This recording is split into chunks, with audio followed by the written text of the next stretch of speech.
Extreme. All right. I think that we are live, ladies and gentlemen. Let me know if you can hear me in the chat room. This is a very, very special live edition of the K-Fabulous Lucha Brothers Wrestling Show. Live the night of the 2018 Royal Rumble, January 28th, 2018. Well, yeah, January 28th. Hello. People are now talking in the chat here. Let me listen real quick and make sure that we're live here. The night of Okay, yes, we are live. How are y'all doing tonight in the chat room? I hope y'all are having a good night tonight. So, we're going to be reviewing the entire 2018 Royal Rumble, talking about the big story, which is, the signing of Ronda Rousey. This man here's about to puke, and that's right, I am not alone. The K-Fabulous Lucha Brothers are going to invade YouTube with this extreme stream. Please welcome Brandon Draven to World of Geekdom. What's up? What's up? I thought Dolph Ziggler coming out number 30 was the biggest story of the night. I don't think so, bro. Anything with Dolph Ziggler, bro, is not the biggest story unless he's fucking that one fat bitch, bro. What's her name again? I forget. Yeah, whatever her name is. So, to quote PG-13, brother, we're live and in color. Don't diss the man, cause we're gonna bum rush your mother. Oh, man. Power of the lion is quick like the cat. 2 and 2 together, put your face on the mat. You count the stars while the ref counts 3. Hope you're led to look at Sion, so that's all you're gonna see. Nation. That's a great song, bro. Jimmy Johnson, brother. A guy who just got his walking papers. Are you sure it was him? Hey, fuck it. If it wasn't him, don't let the facts get in the way of a good story. You know that rule. Draven is technology adverse, though. The Orientals have taken over.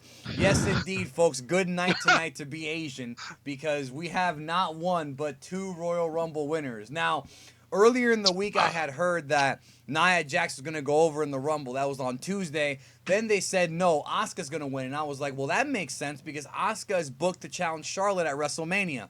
That's the plan right now, and that's what we got for sure. But then the big surprise at the end is Ronda Rousey appearing on WWE. Yeah, with a jacket about 2 sizes too big, brother. I don't know, bro. I've heard some personal stories about you and women that have 2 sizes too big in the past too, bro. So, or no, that was 2 sizes in 2 years. Now the crazy thing about this Royal Rumble was that if you notice the ring, bro, like there was some Japanese flags or emblems of the flag posted on the turnbuckles. I understand that was the Royal Rumble emblem, coincidentally matching up with, whoever won both Royal Rumbles. But just, hey, it might have been a little Easter egg for us hardcores. If you look at the post, it was a spoiler, brother, ahead of time. If you look at the 4 ring posts, they all had like the little red dot with the white, circumference or whatever around for the Japanese flag. So it was a night of the Japanese, brother, but it wasn't in Japan. So Dave Meltzer will still give this match about 2 stars. So we have 230. That's right. If it was in a dome show, it would have been 6 stars. We have 234 people live right now, Draven. So that's definitely a very big audience, bro.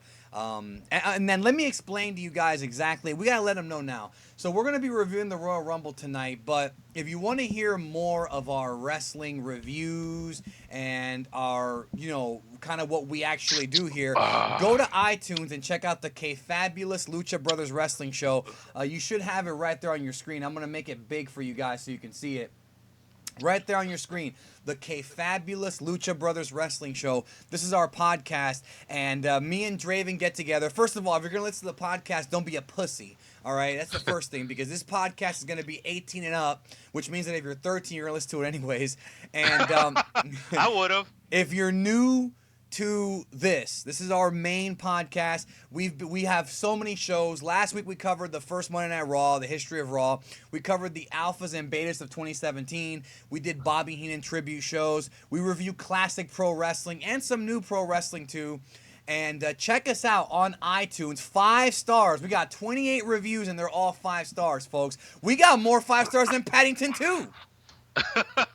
And we also got more 5 stars than WWE has for matches from Dave, so that's good. That's correct, bro. Not more than New Japan, though. And we are not in Japan, so that says something about our show. That's If right. only if only we had the rate that All Japan women had in the mid '90s, brother, we would be okay.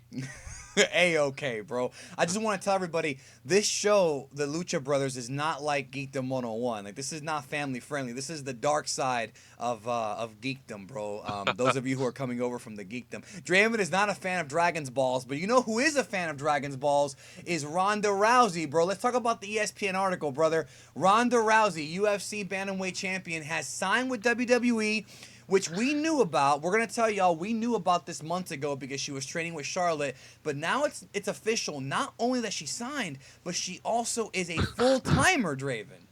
Shadow Wolf said, "No betas other than Denny in the chat room tonight, baby." I agree with you there. Is Shadow Wolf Denny's 753. in the chat room? No, Shadow Wolf 753 buried him, which is Okay. always good. That's always a good thing. Well, once Denny found out that you can put any actress in a porn star VR freaking setup, bro, Daisy Riddler's gonna be all over that. And in the background, he's gonna have the latest Justin Timberlake album playing. Let me ask you. Let me ask you a question. What has a higher number, bro? Denny Louise's viewings of Last Jedi or our ratings on iTunes, bro? Danny Lewis is viewing of Last Jedi, of course. It's only been out for 2 months, bro. Without a doubt. I heard he bought Movie Pass just for Last Jedi. Is that true? And they still had to kick him out of the theater because he was watching it too many times. He had a blanket on over him, bro, and his hands in his pants for some reason. So talk a little bit about this Ronda Rousey ESPN article. So it pretty much states here that Rousey made a surprise appearance at the Rumble. We're going to talk about that here in a little bit. Philadelphia Sunday night, after the conclusion of the first ever women's Royal Rumble match, she emerged and shocked the crowd. She was quoted as saying, "This is my life now. First priority on my timeline for the next several years. This is not a smash and grab. It's not a publicity stunt." Rousey told ESPN's Ramona Shelburne of her decision to join WWE. "When I first met with Triple H, I told him there are other things I can do with my time that'll make more money, but I won't enjoy it as much." So Ronda Rousey, legitimate Olympian, bronze medalist, UFC champion, is now coming to. She went from the real to the fake, brother, from the penthouse to the outhouse. Not really, but she is a very popular person. She's been in movies. And she's coming to WWE, bro. And, you know, she gets to combine her acting and her athleticism. I think it's a good move for WWE, bro. I think it's a good move for them because she is a star. I think it's a great move for both parties. I will say that and I don't know if you agree with me or not. I think we as in WWE, I'm like Bruce Pritchard now, brother. I consider myself a part of the business, even though I'm not in it.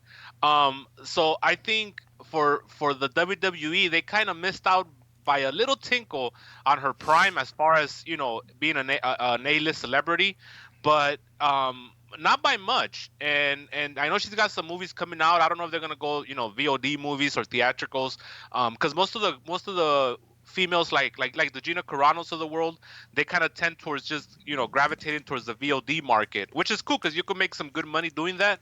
But at the end of the day, you want to be an A-list celebrity, you know, theatricals and whatnot. So I don't know, but she's got a few movies coming out. So if they come out around the same time of the WrestleMania build, or even like a SummerSlam build, then it could help the WWE. So yeah, it was good for both of them. And I think maybe she'll be opposite Jacob Goodnight in another one of those movies, whatever the what are those movies called again? Those gimmick movies that Kane does. See No Evil. Let me say go. this, brother. If she's ever next to Kane in a fucking See No Evil movie, she needs to fire her manager and agent, bro, because that's already you're already scraping the bottom there. What if she's next to Miz in one of those Marine movies? Wow, she definitely needs to fire their manager, bro. So the thing is, who was the last? Okay, so as we know, Ronda got broken. Not broken like Matt did, but broken as in her spirit was destroyed when she lost her last fight to I don't watch this version of UFC anymore, bro. I'm waiting for the Fertitas to buy it back. Who's on pennies on the dollar, by the way? Who's Amanda Nunes? That last name is very familiar, I'm sure, but yeah, that's okay. That's the last broad that beat her ass. By the way, I'm trying to keep it at least at a rated R tonight, bro. Even though I'm buzzing, I'm drinking Budweiser.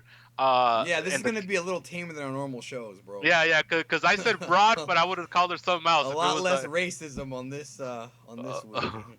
She was not in the women's Royal Rumble tonight, but she did come out afterward. Yeah, and we're gonna have to really behave ourselves when we're covering that match. So It's a joke. she had her kind of spirit broken a little bit. I felt like she was done with MMA for now, although she could be done permanently because she's not getting any younger. So this was the perfect time for her. It was, she needs that little boost, and Brother, she's here now. somebody in the chat said she's more of a woman than Daniel Cormier will ever be. Well, Bro, she's drawn more money. the chat room's gonna pop us all night, bro. But keep going, Well, sir. well, let's be real. She's drawn more money than him, and she's actually won a championship, That's a right. real championship. She actually not got she's not paper champion. not a paper champion, And Yeah. and I know he won his last fight, but let's be real about it. He Even beat a that broken jabroni, bro. brother, a broken clock is right twice a day as well, Is bro. he gonna beat So, Stipe? I don't think so, bro. Because Stipe beat that big African with almost no trouble, bro. well, he let him tire it out, bro. He blew him up. He gassed him out. That's right, he did, bro. He did the Rocky 3 gimmick. So He's not no, letting him hit him. He's mad. he's Throw not the gonna. damn towel. Brother, first of all, you gotta be an alpha to be called Stipe, bro, because you had to throw some dukes when you were a kid, when motherfuckers were clowning on your name. So yeah, no, definitely, Stipe's gonna take him out. I think so too. Now, this is a big story. I think, bro. This is gonna be on Sports Center. It's gonna be a big, big, big story going forward here. With not just Ronda, but also we have her friends are also joining WWE. I mean, it ain't just her. Some guy in the show, like, where was Paige in the purple? You know what? We don't have to get raunchy tonight, brother. We're gonna let the marks get raunchy for us, and all we're gonna be doing is quoting them. All right, that's all I'm gonna say. So that's gonna wipe my hands clean right there. That's right, But bro. And that's one thing I will say is we got 333 people watching, bro, which is our biggest record we've gotten so far on World of Geekdom. Come on, baby. Come on, baby. And for those of you who are over 18, I'm not gonna plug it, bro. No, oh, you just said plug it? Come on, dude. The purple gimmick, bro. The paper champion, bro. Oh, Mark's in there, bro. Mark was in the sports guy's in there, bro. Mark the Mark. He was in the building. He was in the building, so give us a report there. I like how Alfredo says Denny belongs in San Francisco, bro. That's just mean right there, bro. That's like Percy Pringle saying I'll be more than a man than you ever be. Like there was no build up to that. He just said he belongs in San Francisco. So what are we talking about here? Oh, Ronda Rousey. So what's the plan here? Because obviously they left you a little confused. I think for the Monday night, they want to pop a rating on Monday, which is understandable. Are we going with Ronda and Stephanie? Are we going with Ronda and Asuka? What's the deal here? Well, from what I was told, right, Asuka will be wrestling Charlotte at WrestleMania. She's gonna choose Charlotte, and Nia Jax is supposed to be booked against Alexa Bliss. So the rumor, what I had heard was that they're trying to book Ronda and Stephanie. But the idea is if Dwayne agrees, which as of right now we don't know if Dwayne has come in. And for those who don't know, Dwayne is The Rock. The plan was to do Dwayne and Ronda against Triple H and Steph. Now that changes a lot of plans because the original plan was supposed to be Charlotte versus Ronda, and they were gonna do Triple H versus Angle, and apparently that's changed now. So we'll see. It all depends on whether or not Rock comes. That's what I was told straight up. And the dude who told me this also told me about that Asuka and Nakamura would win tonight, and they did. He also told me about Lita with her Time's Up thing before the show even began. People love to sit there and question Daddy's fucking credibility, but how the fuck was I able to guess that not only Lita would be in this, but I was able to guess her wardrobe? I'm not a cardboard cutout of AB Dumbass, so. Alfredo says that Denny's an athlete who doesn't like confrontation. Bro, Alfredo's not like Denny, bro. But he's not, though, unfortunately. When is Rock coming to TNA? So yeah, I also predicted that Ronda Rousey was going to get one of your jackets from 2002. I think I might still have one of those, bro. Somebody asked, do real men watch My Little Pony? I don't know. Maybe Denny Lewis does. Mr. Eddie does. Well, I'm gonna censor myself. So the thing is, the scuttlebutt right now is that was Roddy Toombs, the great late Roddy Toombs' jacket. So that's why it fit her a little big. So that's the real story. She was inspired by by Roddy Piper, brother. Which a lot of us have been, really. I was saying, who hasn't, bro? I mean, that's one thing about our show. If you go back and listen to the archives, we do love that man quite a bit. We love him and we hate him. He's not one of our more. Sometimes he's a very perplexing character. That's all I'll say about him. Now, in the chat, I want to address a couple things. They're saying, did you see the leaked WrestleMania 34 card where it had Rock versus Roman? That's fake, bro. Don't believe any of the bullshit clickbait out there. Look, wrestling and Dragon's Balls are very similar, and there's a lot of bullshit stories out there. So, don't believe it, all right? Batista was in Philly tonight, but he did not wrestle in the Royal Rumble. I had seen he was in Philly, but I didn't think he was going to be in the match. Brother, this is all I got to say about Batista. We did have a lot of divas on the in the card tonight, bro. So he didn't have. Let's just say that he was working tonight, but not in the ring. Is that what you're saying? Yeah, he didn't wrestle in the 20x20, but he will be wrestling in the 10x10 later on, if you know what I'm saying, bro. So 8x10, bro. In the queen size bed, but no. So yeah. So I'm sure he was the reason he was there. I mean, Kelly was there. So was Tori Wilson. Not 2003 Tori Wilson, but probably my second favorite version of Tori Wilson was the one we saw tonight. She still looked good. And by the way, we are going to get to your questions a little bit later on tonight, folks. But we're going to go ahead and recap the Rumble and kind of give our thoughts. It's just a regular show. If you're watching us, if you're listening to us on the archive on the KLB iTunes, this is going to be on the iTunes feed. You're not going to be able to see the article, but it's on ESPN. You know, just look it up. But we are recording this live. Also, I want to tell people. Look at this, bro. Fucking Mark the Mark says, ain't truth to rumors that Renee Young left the building with Dave Batista. Well, I'll tell you what, her leaving with him is better. Oh, shit. That's right, bro. Didn't we predict that one, bro? Mark the Mark bringing the charisma. Props out to you, brother. Okay, so what I was going to tell the folks is because of an issue that we're having with our hosting services, some of the early KLB episodes are not working. It's being fixed. So if you want to go all the way back in the old archives. It's the first 62, just because I tested it. The first 62 are not available, but everything after that is. Yeah, and that's too bad because we have some gems before the first 62, including our review of TNA, bro, where Ron the Truth Killings calls himself an athlete right there in front of everybody. Yeah, that was part of our accidental, on purpose month-long tribute to Jeff Jarrett, bro. That's what that was. Yes, it was, bro. But we also have our Mayhem and our Halloween Havoc 99 Vince Russo reviews, bro. So check those out in the archives, folks. The KLB. So, anyways, let's get to this Royal Rumble, brother. Did you watch the entire thing? Of course, and I gotta say I had a good time, man. It wasn't the best Rumble of all time or anything like that, but it was a fun time, a fun way to spend a Sunday afternoon, I would say. People were asking if this was one of my favorite Rumbles. It wasn't, but it was nowhere close to the crap we've had for the past 5 years. No, they have redeemed themselves considerably, bro. I mean, this was a great. The men's Rumble was just awesome. You know what? I don't know if you went through this thing. I was kind of getting worried there in the middle because the beginning was great, bro. I'm gonna have a big fucking smile here tonight. I love Elias Sampson, bro. I'm gonna go ahead and exclaimate my fandom for that guy. He can't work worth the shit, and I know that. But everything about him before the bell rings is just fucking money, bro. And the spot that they did, that convoluted spot that they did to get everybody out of the way for him to have his little singing gimmick, I thought that was pretty fucking clever. I love the beginning of the Rumble a lot. I love. Well, wait a minute. I wanted to go into the pre-show matches first. I understand. I was just gonna preface, and then we'll get more detail. But I love the beginning with Heath Slater and Elias, and then I was kind of worried there in the middle, and then the ending of this Rumble was just fucking out of this world with great booking. But go ahead and well, somebody was asking about The Miz and his big rivalry at WrestleMania. I broke it here on World of Geekdom. The Miz will be wrestling Braun Strowman right now. They're asking what was better, Nakamura's win or Asuka's. We're gonna get to that here in a minute. We'll talk about all that, all right? We're going to talk about all that tonight, all right? So don't ask questions about the Rumble yet until afterward because we're going to talk about all that. We promise you we'll get to it.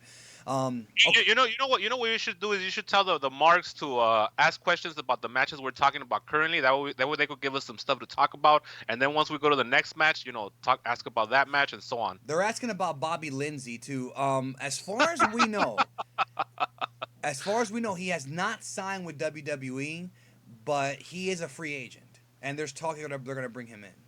I hope he comes in, brother, because he's improved tremendously since the last time you saw him. He's still soft though, right? Oscar, bro. Now, Oh, I we got gotta get to Oscar, bro. They actually allowed a murderer in there, bro. no, They wipe one out of the archives and they put him back in. not the Jedi console archives. I hope. So the thing is, uh, The so ones so little now, kids had to find because so it was now, erased from the archive memory. so now I'm confused because Oscar is Oscar in the hood, but the soft way to say Oscar is Oscar. So if you say Oscar, you're probably in the hood, but Oscar is like in a softer part of town. Well, So one that's was a that's winner weird. and one wasn't, bro. So, Oh, by the look, way, Babbling Cabbage said, "Did Ron Mysterio kill anyone tonight?" No, he did not tonight. not that we know of. That's true. Maybe we'll get a report later. If he got in the way of Batista and Renee Young's way, though, it might have been a murder tonight. Bobby Lindsay will get us. No Bobby Lindsay, but we still have a smiling black man in the Rumble. We're gonna get to that too. Bro, these motherfuckers are That was popping. Mark the Mark who said that, bro. The Budweiser's kicking in, folks, so I'm having a good time. Thank you for joining us. All right, so the show Drink for the opened. work, man. The show opened with the Vanilla Midgets, Kalister, Grand Metalik, and Lince Dorado against Drew Gulak, Jack Gallagher, and TJP. It was whatever, bro. It was I didn't really pay attention. The Lucha Libras. And we weren't in Japan, so we got lucky and we saw some Lucha Libras. There was enough Japanese on this show, bro. Brother, I'm a fan of Drew Gulak, all right? He does it for me. He's phenomenal. He's great. He's very charismatic. Didn't get to show much here, but he's a worker that I like to see. TJP is devoid of charisma. Brother, TJP got a gimmick on 205 Live where he had to throw a tantrum and do the gimmick where you flip over all the announce tables and the stairs, and he couldn't pick up the stairs, bro. Like, that was very embarrassing. Like, you have like guys like Batista What's and more embarrassing, that or running away from a promo? Well, running away from a promo, that's straight out beta, bro. Okay, so no, yeah, this match was actually very slow, and it was actually, this is fucked up, bro, because they have a system. I want to talk about the system that WWE has for their Big Four. They have three pre-game show matches, and they have them spaced out at 30 minutes during the first hour, which would be about an hour and a half before showtime. They have one at the top of the hour, and they have one 30 minutes before showtime. So the guys that are booked to go 30 minutes at the top of the first hour of the pregame show, which is about an hour and a half before showtime, bro, they always have to wrestle in front of an empty arena. That's embarrassing and fucking, kind of depressing for them, man. Because they're bringing people in. Exactly, and to top it off, sometimes they open these buildings late. And so that whole thing started at Mania 32. Remember what that whole debacle about the building they couldn't get in? Yeah, I was there, and I was fucking shitting bricks, bro, because I'm one of those guys, I'm one of those assholes that has to see the whole show from beginning to end. So the thing was, so right here we had Kalisto, Grand Malik, like you said. Now, Grand Malik's phenomenal. We've already covered him. He's pretty, and actually in this match, he did most of the high flying, and it was pretty goddamn good. A lot of his trademark spots. He's a very fluid guy. Gentleman Jack Gallagher, they had something with him, but they lost it, so fuck him. So this was an okay. It picked up at the end. The last minute was good. So that's pretty much it. And I enjoyed it. It was a good little way to fucking get started. Yeah, I agree with that. People are asking about Takeover. I don't know if we're gonna review that tonight, but it was a very, very good show. Okay, oh my goodness, I gotta talk about Takeover because I'm gonna go on record right now, bro. Takeover was amazing, dude. And we had been talking about how NXT was kind of dropping the ball. They redeemed themselves last night, bro. Okay, so we're gonna go fast on this because we gotta keep on going. So somebody's asking, do you think Mysterio's gonna bring his pet bulldog Conan to WWE? I don't think so, bro. No, he's got too much heat, brother. From making Vince spend lots of money on the Maximilian Moon character, killing a man, bro. But keep shaking him. So the thing is, that's fucked up, bro. You laugh at that. So NXT Takeover. So the first hour, I was kind of concerned because the first couple, Fat Cassius Ono, he's kind of whatever now. I will say that the Velveteen Dream has potential. The opening content with the authors of what's up with Chris Hero's cellulite fucking legs, bro? I didn't know if it was Chris Hero or Nia Jax in that match, bro. It was disgusting. Brother, I thought Dusty Rhodes was back in town, bro. Like, I was like, what the fuck's going on? We need a Sapphire. So the thing was, the Walkers? he's got to have a thyroid problem, right? Chris Hero. There's always an excuse, bro. How about he's just fat and he has to lose weight? How about that? Okay, bro. But here's the deal. You can't be in the wrestling business, especially at a big time level, especially with Paul being your boss, without you having a doctor's note saying you have a thyroid problem and you can't drop the weight. Because it's not even that he's fat like I had a couple cheeseburgers fat. He's fat like I have a couple cheeseburgers a day fat. And that's just inexcusable, bro. Bro, somebody said Chris Hero looks like he's wearing a diaper. Well, it's better him than Schinsky Nakamura, bro. Draven is an NXT mark. I mean, to not after last night. Okay, so the first hour I was worried. You had Ember Moon, and I was like, whatever, that match was okay with Shayna Baszler. And then you had yeah. So the opening contest was also kind of underwhelming to me, although it was a decent match with a tag with the what was it, the Red Dragon against fucking AOP. And then Adam Cole versus Alistair Black. Okay, so that one was a little better, but I'm not a fan of that garbage wrestling shit, and they did a lot of that stuff. I liked it. I like that match. I think it really catered to the Philadelphia crowd, for its history and all that. But then we got to the main event, bro, and I was like, holy shit! First Johnny of all, Garganis versus Andrade Cien Almas. First of all, Andrade Cien took him a little hard by coming out with his La Sombra mask, brother. That right there was fucking that's nerd heaven fan service bullshit. Brother, that's no different than Darth Vader doing the big boss man gimmick at the end of Rogue One. And we love fan service. And we love him for doing that on both ends. So okay, thanks, Garrett Edwards. So I really appreciated the mariachis coming out with their lucha mask on, playing fucking his theme song with the mariachi theme. I love the selling in that match, bro. It was fucking awesome. Like all the little details of that match, the back and forth, the ending of that match was phenomenal. By the way, we got over 400 people right now. Keep going. I'm gonna go ahead and say this right now. 5-star match. Not 6 stars. If it was in Tokyo, then it would have been 6, right? Brother, I ain't gonna throw the mark gimmick where I give something that doesn't deserve it 5 stars. Including X-Men. I told you he was gonna get you tonight, Mark. I told you. I'm gonna say this: that Garganis versus La Sombra match was fucking 5 stars. Anybody that doesn't believe me, go back and watch it. Go back and see the details, the rhythm between the music, the symphony. This fucking guy was amazing. I was at the edge of my seat. Like sometimes you watch a match. I don't know if this is how you are, but this is how I am sometimes.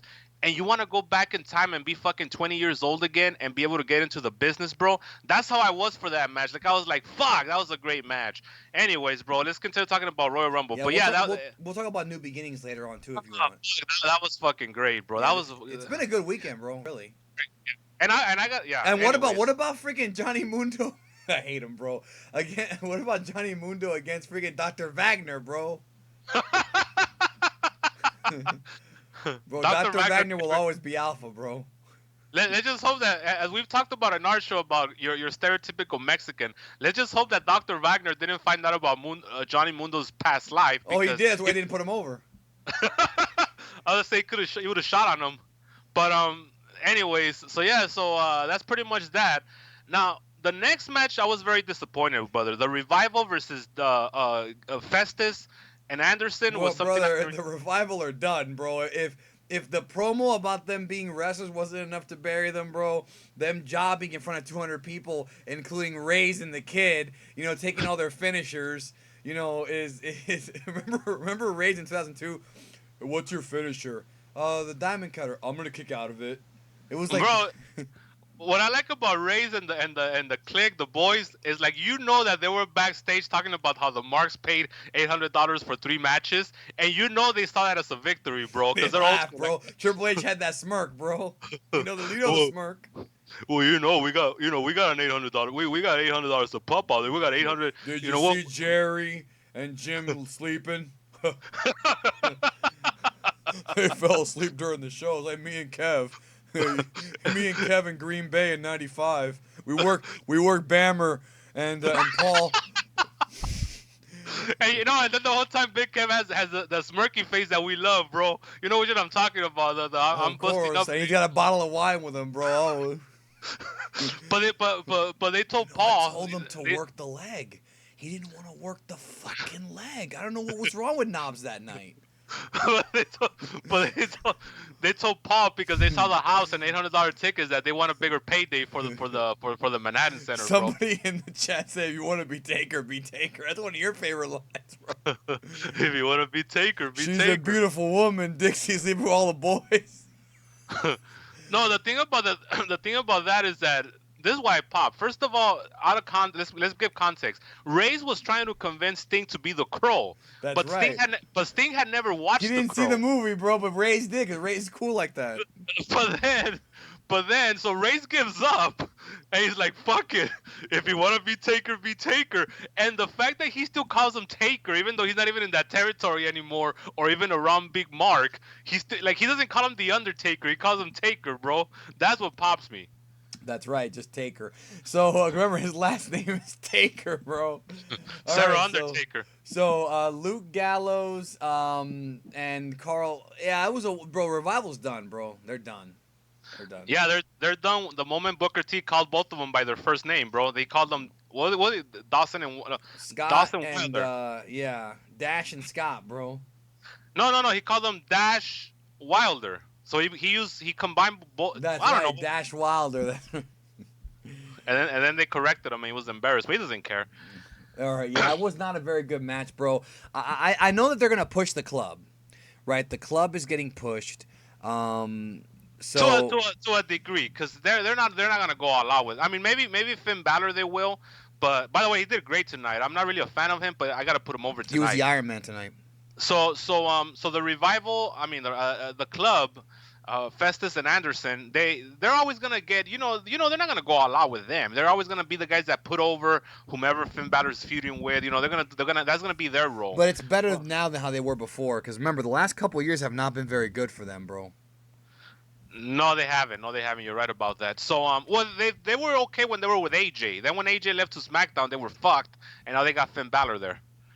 Moving forward, Bobby Roode versus Mojo Raleigh for the U.S. title. So it was Bobby Roode against a mystery opponent, and there had been rumors about, is it going to be Dolph Ziggler? Is it going to be, Bobby Lashley? I even was thinking maybe James Storm. I was like, maybe they could bust that out, bro. What if they would have had James Storm? It would have been a waste because it was on the pre-show, but instead we got Mojo Raleigh, bro. Is it just me, or I see nothing in this guy, Mojo Raleigh? No disrespect, I see nothing in him, bro. Not even when he does a hey. No, bro. No. So the thing is, brother, I want him off my TV, bro. I think it was you were gonna get him either way at the Rumble or on this match, so you were stuck with him tonight. But I think it was from what Dave Meltzer said, it was somebody that they switched over and put in the Rumble. So I imagine it was Dolph Ziggler, which would have been a hell of a better match. But they decided to put Dolph Ziggler and job him out at the Rumble instead. He was the total nothing there, even though that was his big comeback. So that was the deal there.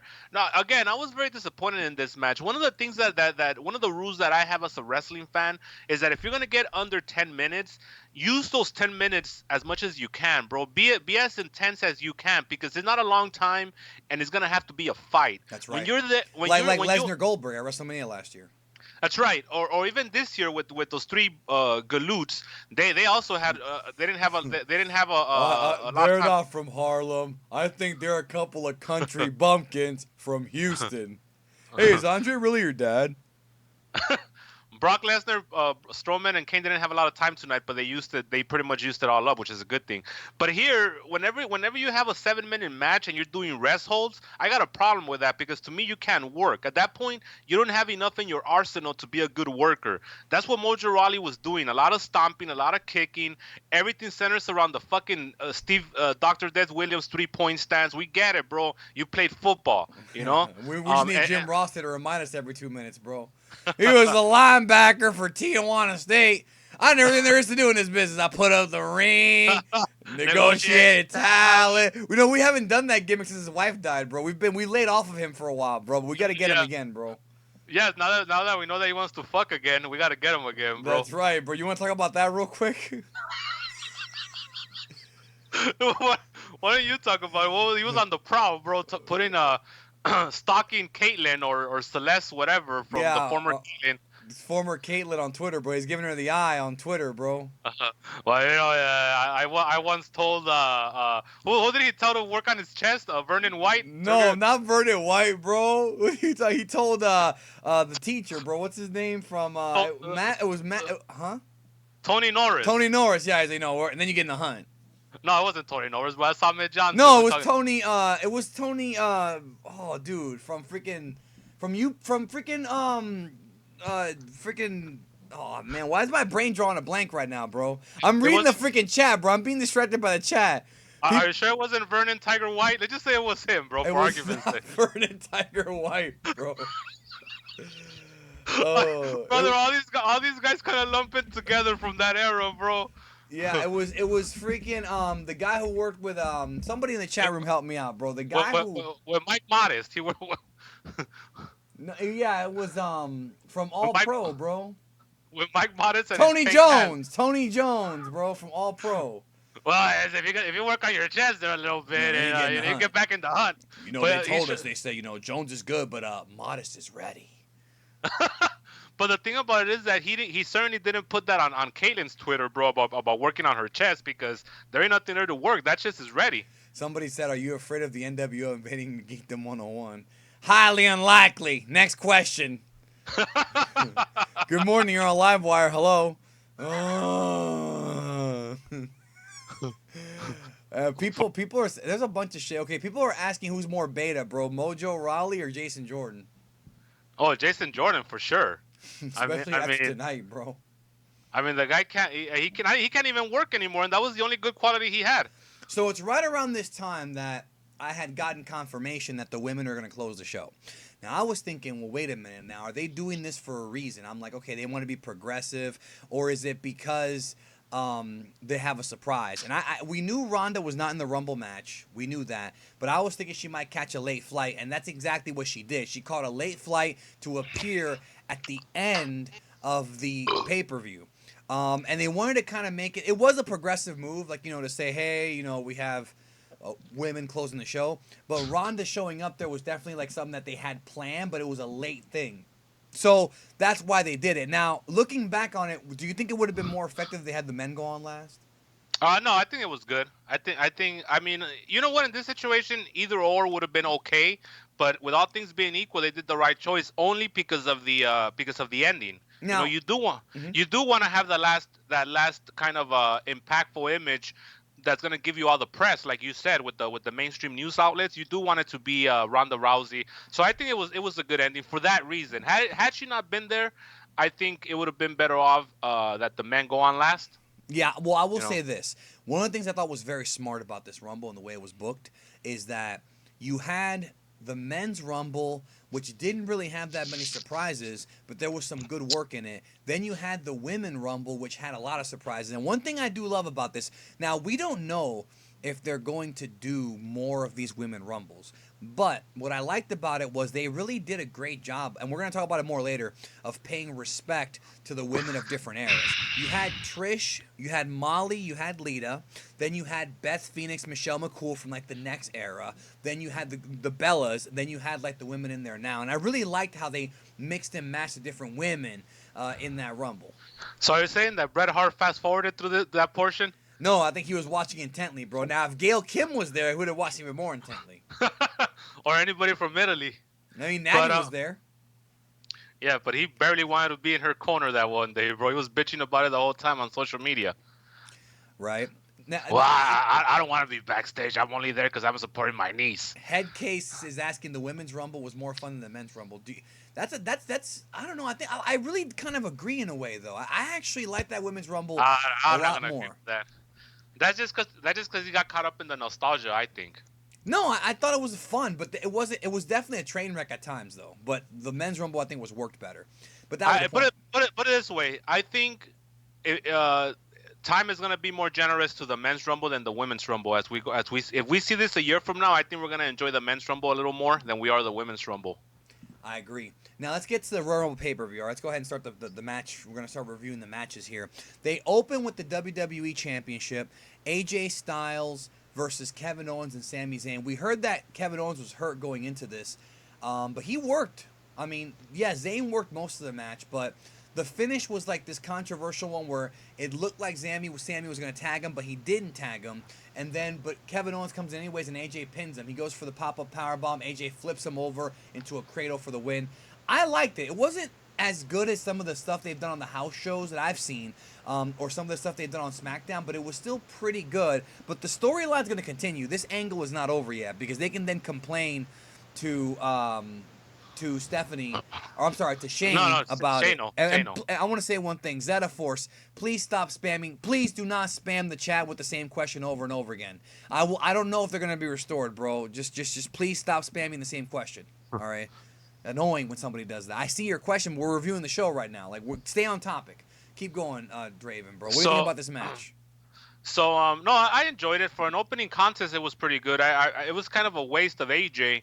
I understand that Kevin Owens is injured right now. I think he's got a back injury, I want to say. And then on Thursday they did a pretty good angle where Kevin Owens was outside most of the match, and AJ was kind of continuously beating him up. But I thought this was a good match. I thought there was a cool spot where Owens monkey flips AJ, and then AJ in midair catches Sami Zayn into a Hurricane Rana. I thought that was pretty good. I don't know if you remember that spot or not, but I thought it was pretty good. Yeah. And I thought the ending made sense for them to keep on going with this in the future. Although I think this is going to be more of a television program now, and I think the blow off is going to be on TV because now they got to focus on Shinsuke and AJ. Maybe I would say 3 weeks from now they got to start kicking that into high gear now. Yeah, and that's the thing is originally they booked there was a Fastlane was to be a 5-way match. It was like AJ, Randy Orton, Kevin Owens, Sami Zayn, and Nakamura. Now Nakamura's out of that, so they're probably gonna put somebody else in there. Maybe Baron Corbin. For what? What are you talking about? Fastlane main event. It was Wait a minute. It was supposed to be a 5-way. We still have 2 pay-per-views in between WrestleMania? Yes, sir. We got Chamber and Fastlane. Oh, fuck, dude. I thought we only had 1. No, we have 2, bro. That's how it is every year. Raw has the Chamber, SmackDown has Fastlane. But the WWE had announced that because of you know what? Do your research. I think you're wrong on that because I saw the lineup today on the pregame show, and they did not talk about Fastlane. What happened was that really, well, that is news to me, bro. If you're right. On the last when they gave the numbers for the network in the last press release, they were very disappointed that none of the newer shows drove any traffic. So they actually eliminated some shows for the coming year, and I think Fastlane was one of them. No, March 11th, Fastlane, Nationwide Arena in Columbus, Ohio. It's there, bro. Okay. Yeah. Then WrestleMania, then Backlash, Payback, Money in the Bank, Battleground, SummerSlam, Extreme Rules, Hell in a Cell, TLC, Survivor Series, and Clash of the Champions. That's a lot of shows. Yep. 5 Raw shows, 4 SmackDown shows, and then 4 dual branded. Some guy says Jinder was a total prelim guy today. Well, he's always been a prelim guy. Yeah, that title reign. I mean, one of the first videos I did on this channel was about how bad the title reign was. So, yeah. And there was only one Bollywood boy out today because the other one blew out his ACL. Well, I can't tell them apart. Bro, how the fuck does that even happen, though? When you're a valet and you blow out your ACL, bro, that's pussy shit. Vince McMahon better not find that out because he's gonna fire his ass. Yeah, I agree with that. Now, then we had the Usos and Chad. Well, first of all, we had the segment where Kevin Owens and Sami Zayn go complain to Shane McMahon, and he says, yep, and he walks away. So it's that thing where, like, he's supposed to be a babyface, but, he's doing heelish things, and Daniel Bryan's, like, it's weird, bro. Like, I don't even know where that angle's going. It might go, you choose one, I choose one for Mania. That's what I was thinking it was, because since Daniel Bryan can't wrestle. Yeah, it could go that way, too. Usos versus Chad Gable and Shelton Benjamin. Usos! For the SmackDown Tag Team titles. Now, what surprised me was that they did the 2 straight falls gimmick. That really surprised me, bro. You know what I like about the Usos, bro? And this happens with all the second, third generation stars. Whenever they run into the old timers, the first thing they'll say is like, you're Kish's kid, aren't you? Like, they'll talk about Rikishi, bro, in lieu of the Usos being there. You know what I'm saying? That always pops me. Yeah. I'll never forget when I was at the WrestleCon and we're sitting right next to Billy Graham and Harley Race or whatever we're drinking. I heard Billy Graham try to slay his ring. Is that true? No, because they were talking about the Hart Foundation were both there, and then Harley Race was like, we're eavesdropping. That's how close we were. And Harley Race was like, you know, Brett, I was always at your dad at his house, and he would stretch the fuck out of me, and I never even knew how to get out of it. And Bret Hart had the Bret Hart smirk, you know, just agreeing with him, you know. Yeah. No, he said Stu was a tough old man. Stu, bro, always pops it when he calls his dad He calls Stu. his dad Stu, bro. They all call their dad Stu. Then again, when you name your kids fucking Beans and Blade, bro, I mean. And when you fly to Italy to get a good fuck, you know you got issues. Oh, I went to Italy because Vince, you know, I had to have Vince tell my wife that I was working for him. But that's not, I had a girlfriend out there. So Vince could have given him a screw job before Montreal is what you're trying to tell me. He could have. He could have. But remember what Vince said, bro. If it had a skirt. Bret would have been all over it. Caesar Perez says the squiggly line smirk, bro. He's talking about Bret Hart's mouth after the stroke. You're fucked up, bro. Bro, our marks are fucked, bro. And if you don't believe us, just go to the KLB Facebook page, and we have Bret Hart, a picture there with Steve Austin. That's right. Now, what do you think about American Beta doing the job 2 falls in a row, bro? What was the story here, bro? Because these guys all could work, bro, but they weren't even given time. What happened here? I thought for what they gave us, I thought it was pretty good. I thought, what are you popping at now? American Beta was pretty clever, wasn't it? Billy Graham crackers. And then he said, which heart smelled like shit? The dead one, bro. He died. Brett, Aunt May Clark. It's an L shape. These people are. What's wrong with y'all? The heart that gave us the WrestleMania 33 card, bro, about 3 months before. Or right? He's the one that gave us the card, right? Or was it another? Is it as bad as Undertaker versus Alberto Del Rio and Sheamus in a 3-way? No, that was horrible. I think that person's listening today, bro. The so we Dudley can't. Boys against Triple H and Sting, bro. I'm not gonna say anything today, bro. I gotta be on my best behavior. I can't do it. I like how today, because we're live coast to coast, so you're different than you are when we're taping coast to coast. Oh, yeah, but there's also little kids listening, bro. That just watch the show. Bro, it's like 1 in the morning, bro, on the East Coast. Those little kids always stay up late. For the east of the Rockies, call 1-900 west of the Rockies. Good morning. Anyway. Yeah, but then again, you're clowning me. You're the one that had to interpret to the marks who Dwayne was, bro. That's very bait.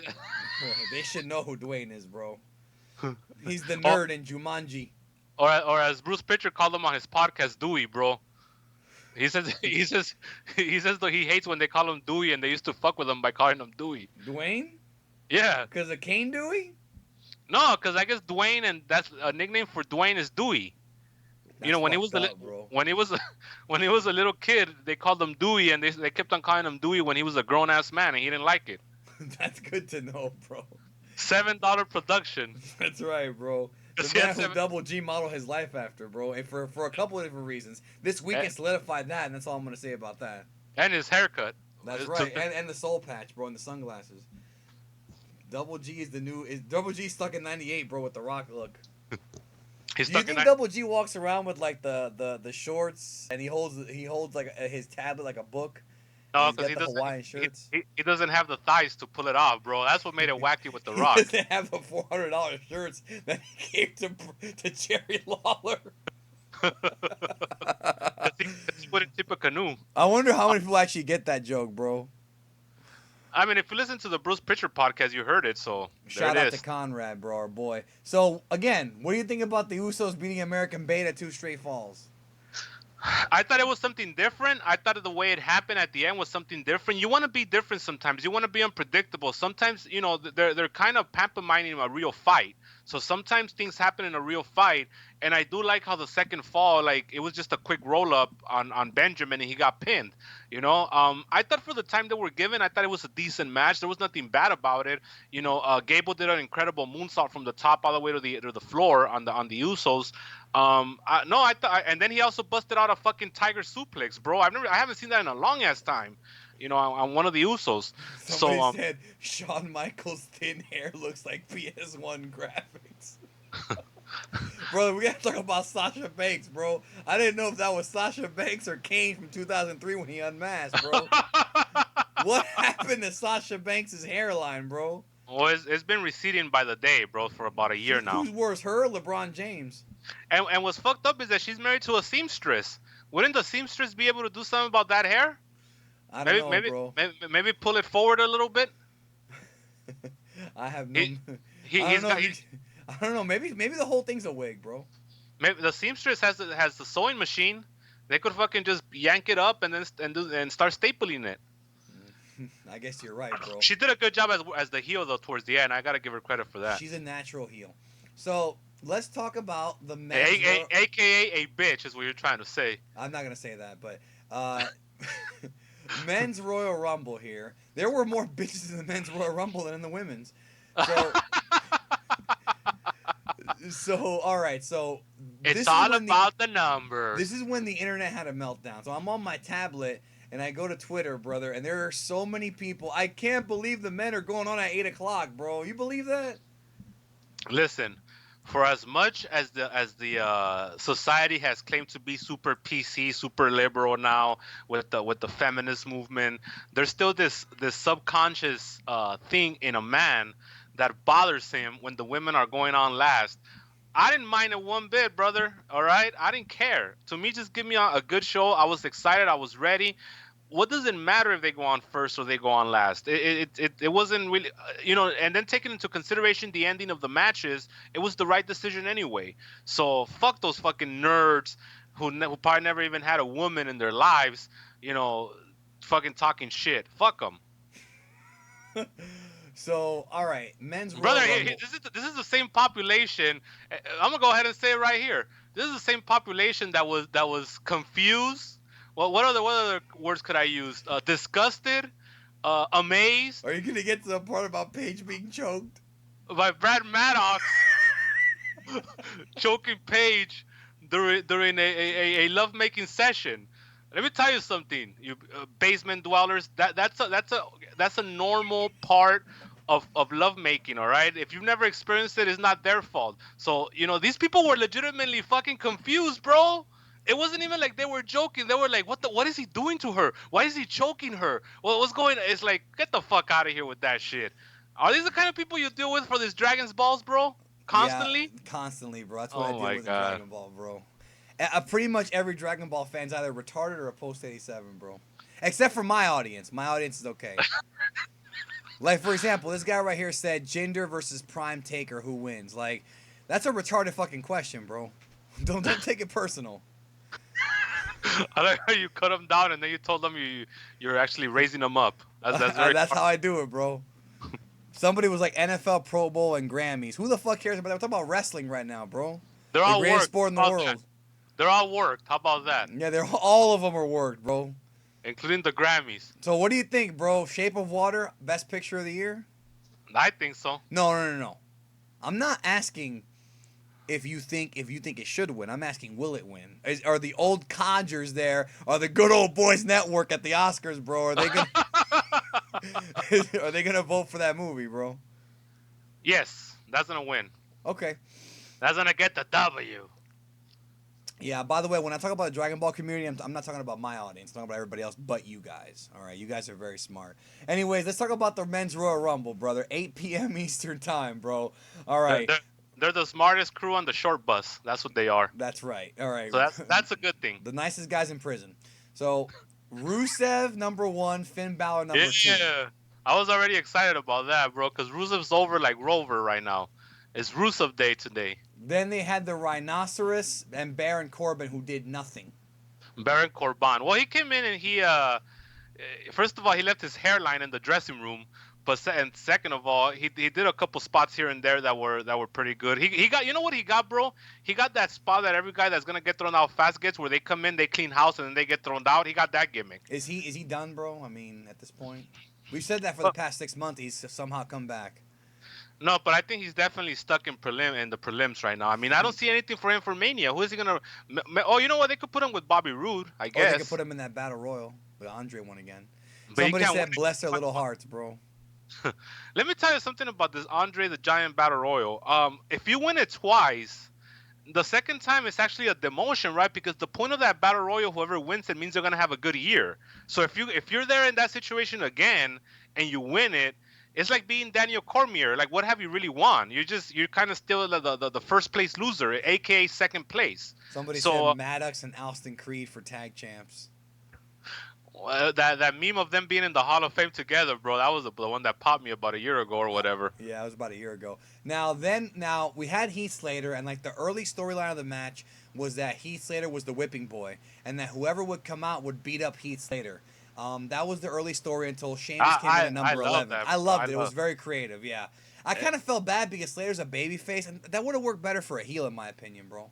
But it's also kind of like that baby face that gets punked out. He's a lovable baby face.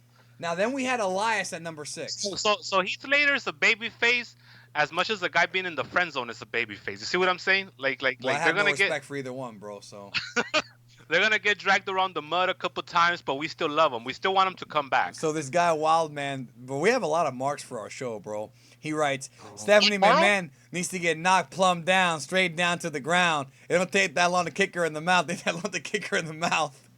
Brother, Al Placencia goes Sasha versus Corbin hair on a pole match, bro. The thing about that is that they gotta find their hairs though. I think our marks might be worse than we are. You know? Kane looked like he got done eating Thanksgiving breakfast, dinner, and dessert. Bro, they're mean, bro. Y'all are mean. Like, legit. So, anyways, we're going to get to number 30 soon, bro. Those of you guys. So, Elias comes out. Now, you want to put this guy over, bro. You have the floor. No, I mean I love what they did here. I mean they made sure that because what Corbin did was that Corbin got eliminated, and then after that he ended up cleaning house on everybody, whoever was there, Rusev, Balor, he and then as he's walking to the back, he decks Heath Slater, and that's what starts the Heath Slater gimmick going on. So as everybody's on the floor selling, Elias comes out at number 6. And I love his presence, bro. He's got that superstar aura. He's got the it factor, except he can't work worth the lick. So as Elias is coming down the aisle, he kicks Slater, which will start a trend with everybody that's coming down. And then he pretty much starts playing his guitar, and he says nobody's gonna interrupt him until he stops playing the song he's gonna play, and he pretty much plays a song that puts down Philadelphia. You know, the whole cheap heat kind of gimmick. So I love all that because they found a way, and that's one of the traditions of this Rumble, bro. That's the thing. You know, I'm gonna go ahead and say something right now. I'm tired of these fucking Meltzerites, these fucking Dave Meltzer jock sniffers, constantly fucking focusing on work rate, bro. Do I appreciate work rate? Yes, I do. I love work rate. Yeah, Give me work we've rate. got New Japan for that. Brother, last night we had Garganis and Andrades, and they did a phenomenal job. That's work rate with a good story, all right? But the thing about WWE, the thing about the American side of the business is that it's also show business. It's sports entertainment, and you wanna give a nice little developed well-rounded story for an hour in this match. You can't go in there and just have fucking 5-star, flippity floppities for an hour. So WWE always finds a way to make this match intriguing because they add little things like this. Like, for example, they'll have that one year when Rikishi got his time to do his dancing spot with Too Cool. They'll have, like they did this year with Elias. They had that one year with Ernest the Cat Miller came out with the other little gentleman, and then Chris Benoit the Murderer. Yeah, they'll always do some comedy stuff. You said that after I said Chris Benoit the Murderer out of context, bro. No. Well, Chris Benoit threw out Miller, and then the other guy, I think Randy Orton, threw out what was his name? What was his name? The butler, Moses or some shit. I forget his name. Mo Green, bro. Remember they named him. They named him after the fucking guy from The Godfather. Mo Green. He was banging cocktail waitresses 2 at a time. So that's right, bro. Yeah, I know you love that character, bro. I love that shit, bro. So that's the thing. Hey, that I buy you out. You don't buy me out. They always allow things like that to happen in the Rumbles because you know what, bro? The mainstream doesn't care about 5-star matches or 10-star matches. We appreciate it, but we want a well-rounded program. We want variety, bro. That's what we want. If we could have, we already had the women. Might as well have the midgets too, but they didn't want to book them tonight. Although they did, if you saw the pregame show in the first match. Right. Yeah, bro. So that's the thing with Elias. He came out here, he did his shtick. I love it. I think it gets over. It gets good heat, And then all of a sudden, and I love this shit, but this is Pat Patterson shit at his best. Even though I don't think he books these anymore, it's probably our boy Road Dogg that's doing this now. So as you're coming down from a hot, what's so funny about that, bro? What the fuck? So as you're coming down from the awesomeness of Elias, brother, as he's playing, they got the countdown clock: 10, 9, 8, 7, 6, 5, 4, 3, 2, 1, and then fucking Andrade Cien comes out, bro, with that fucking little nice little number he's got next to him called Selena Vega.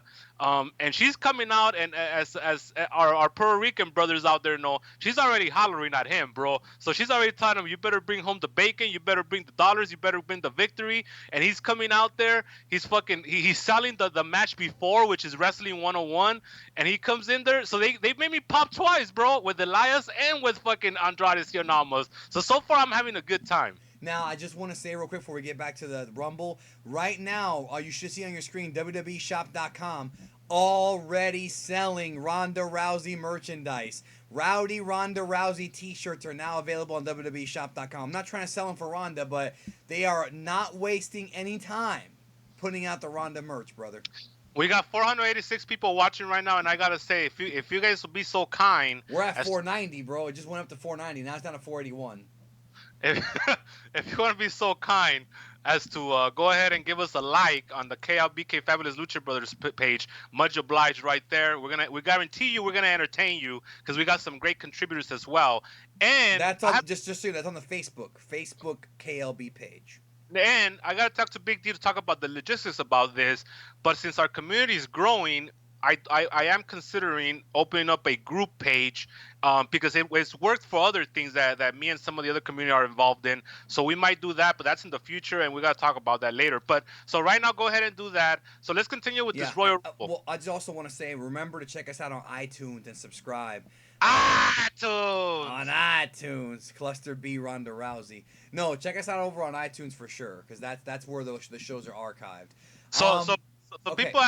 People ask, is Ronda Rousey Cluster B? Yes, she is. We've discussed that a lot, but yeah, go ahead. Yes, she is, and I'm gonna tell you why. She had a meltdown when she lost to Holly Holmes. She had a meltdown when she lost to my tocaya Amanda Nunes. She had a meltdown when she broke up a marriage of Travis Brown and his wife, who were very happily married. Do I know that? No, but I'm not gonna let facts get in the way of a good story. I know what happened. She broke them up, and she fucking disappears when she has meltdowns. So, there you go. Yeah, we'll get to her later. So then we have Bray Wyatt at number 8, Big E Tor at number 9. Brother, speaking of broken marriages, we got Bray Wyatt. Yeah.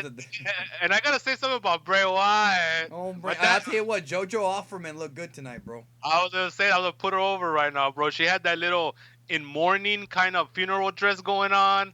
And I don't know, Bray Wyatt is very lucky. Now, I don't know how lucky. Okay, so he gets to go home to a nice piece of ass. That's a good thing. But what about his bank account? What about the mumps that he got from her, bro? And he spread to fucking Roman Reigns somehow. Yeah, I don't know, bro. But Bray Wyatt, my daddy had a shrimp boat. So now we all know you're so tight you wouldn't tip a canoe, bro. We know that already. So let me ask you this: if you're Bray Wyatt, JoJo Offerman, bank account, what do you want? That's not even a question. You go bank account all the way, bro. I would go bank account, but I would dip my toes in the water. But here's the thing. Here's the. Bro, she looks really good, bro. But here's the fine print we didn't talk about. We said JoJo Offerman, or bank account with the wife you no longer want anymore. That's the conundrum that all you married folks gotta deal with sometimes, and I don't envy you. But so anyways, that's that. Good for Bray Wyatt, not so good for Taylor Wyatt, who's the fuck no matter how you spin it. He's a bitch no matter what, bro. He might have bigger titties than fucking JoJo at this point. That's Bo Dallas for all you casual marks. So number 10, we had Ty Dillinger, the jobber, bro. I feel like we're at WrestleMania 11 when they had to explain everything to the football fans that bought the show, bro. What the fuck? 6-time Pro Bowler, the Maniac Steve McMichael. And he was on the Nitro about 6 months later. Then they had Salt and Pepper, bro, and they were at their prime, bro. Freaking doing What a Man, bro, which was now on the home video version. So who got in that dog pound?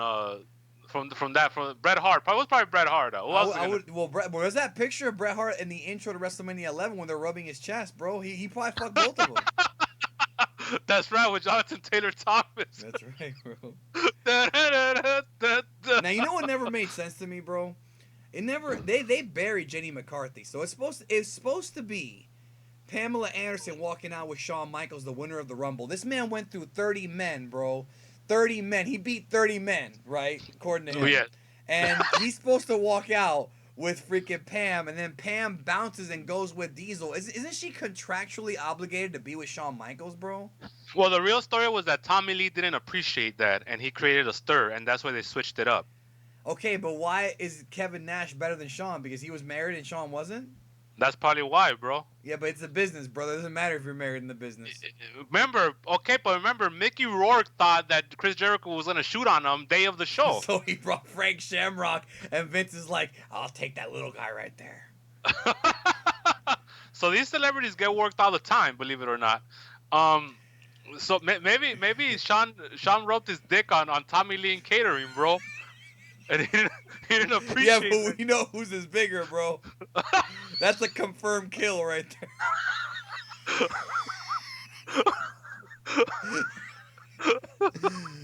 Okay. All right, so moving on. Number 10, Ty Dillinger, but Sami Zayn and Kevin Owens beat him up. Then Sami Zayn comes in. Then Sheamus comes in. Wait. You're going too fast. First of all, I love that gimmick, bro. We get it about once every 4 years where some jabroni gets his fucking spot punked. He gets punked out for his spot, bro. We got it with Scotty Too Hottie one year. We got it with Testicular one year. And then we got it with this motherfucker now. Hang on, I gotta ban this guy right here. Let me ban this dude. You've been banned, son.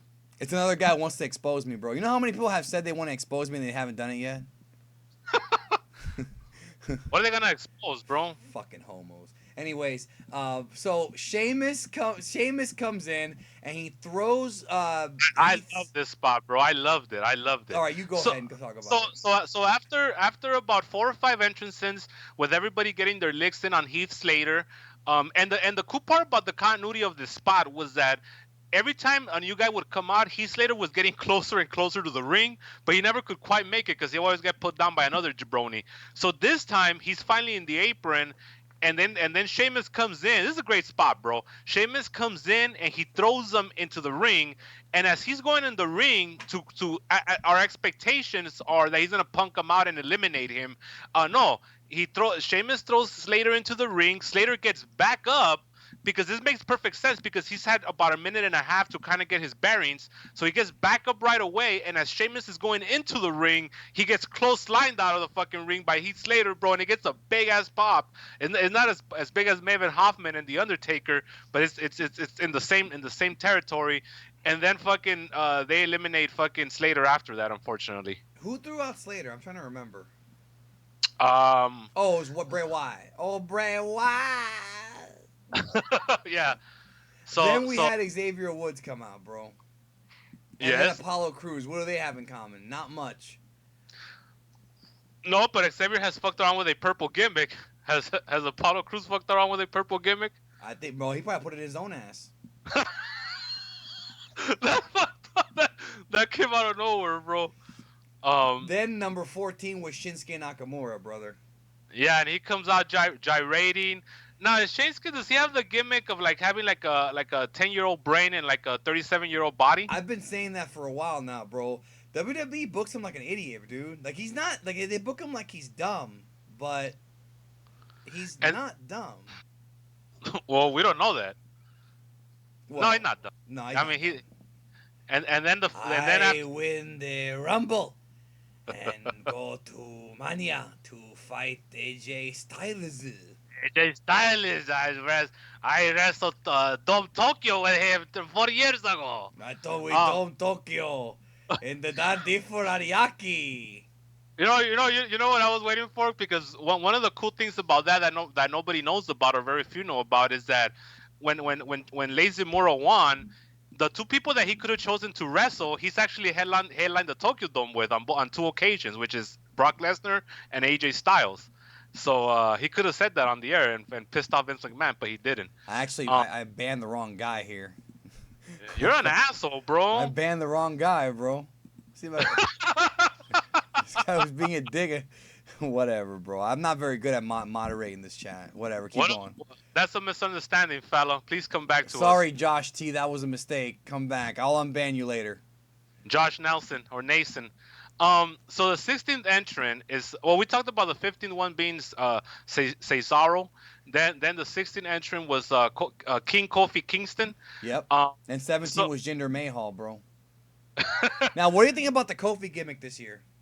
I liked it. I thought it was very clever. Yeah, I thought they were gonna catch him, and I loved how when he got thrown out, they threw him out the other side, bro. I thought that was really clever, bro. Yeah, La Sombra threw him out. Yeah, La Sombra threw him out. Okay, so what ended up happening was that Jinder Mahal comes in, and he for whatever reason he starts punking out the New Day. He wasn't in there long, but his angle revolved around the New Day for whatever reason.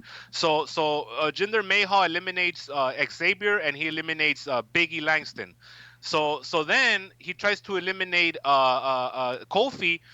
And then Xavier holds on to one of Kofi's feet. He's holding on to him. Yeah, both feet have to hit the ground. And then, but that's stupid, bro. I like how like this is the Royal Rumble. You're gonna get a title shot at Mania, and then like once the New Day gets eliminated, they go back to being like the virgins again, bro. Like they're all smiling and eating pancakes and shit. So Biggie gets the pancakes, and he puts it underneath Kofi's foot. So now Kofi could stand on something without getting eliminated. King Kofi Kingston. And then of course Jinder Mahal, he does that heel I'm pissed off and confused look, which I pop for, as he's looking at him going around in a circle and shit.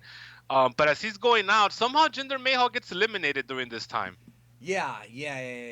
Well, I mean, the thing is, like, it was creative. I thought they were gonna do it years ago, but Mahal gets thrown out by Kingston, bro, which surprised me. That's when you know that Mahal's not going anywhere. They're not gonna push him anymore, bro, because he's getting thrown out by freaking Kofi, bro. He's done. Like that Jinder Mahal project from 2017 is over, brother.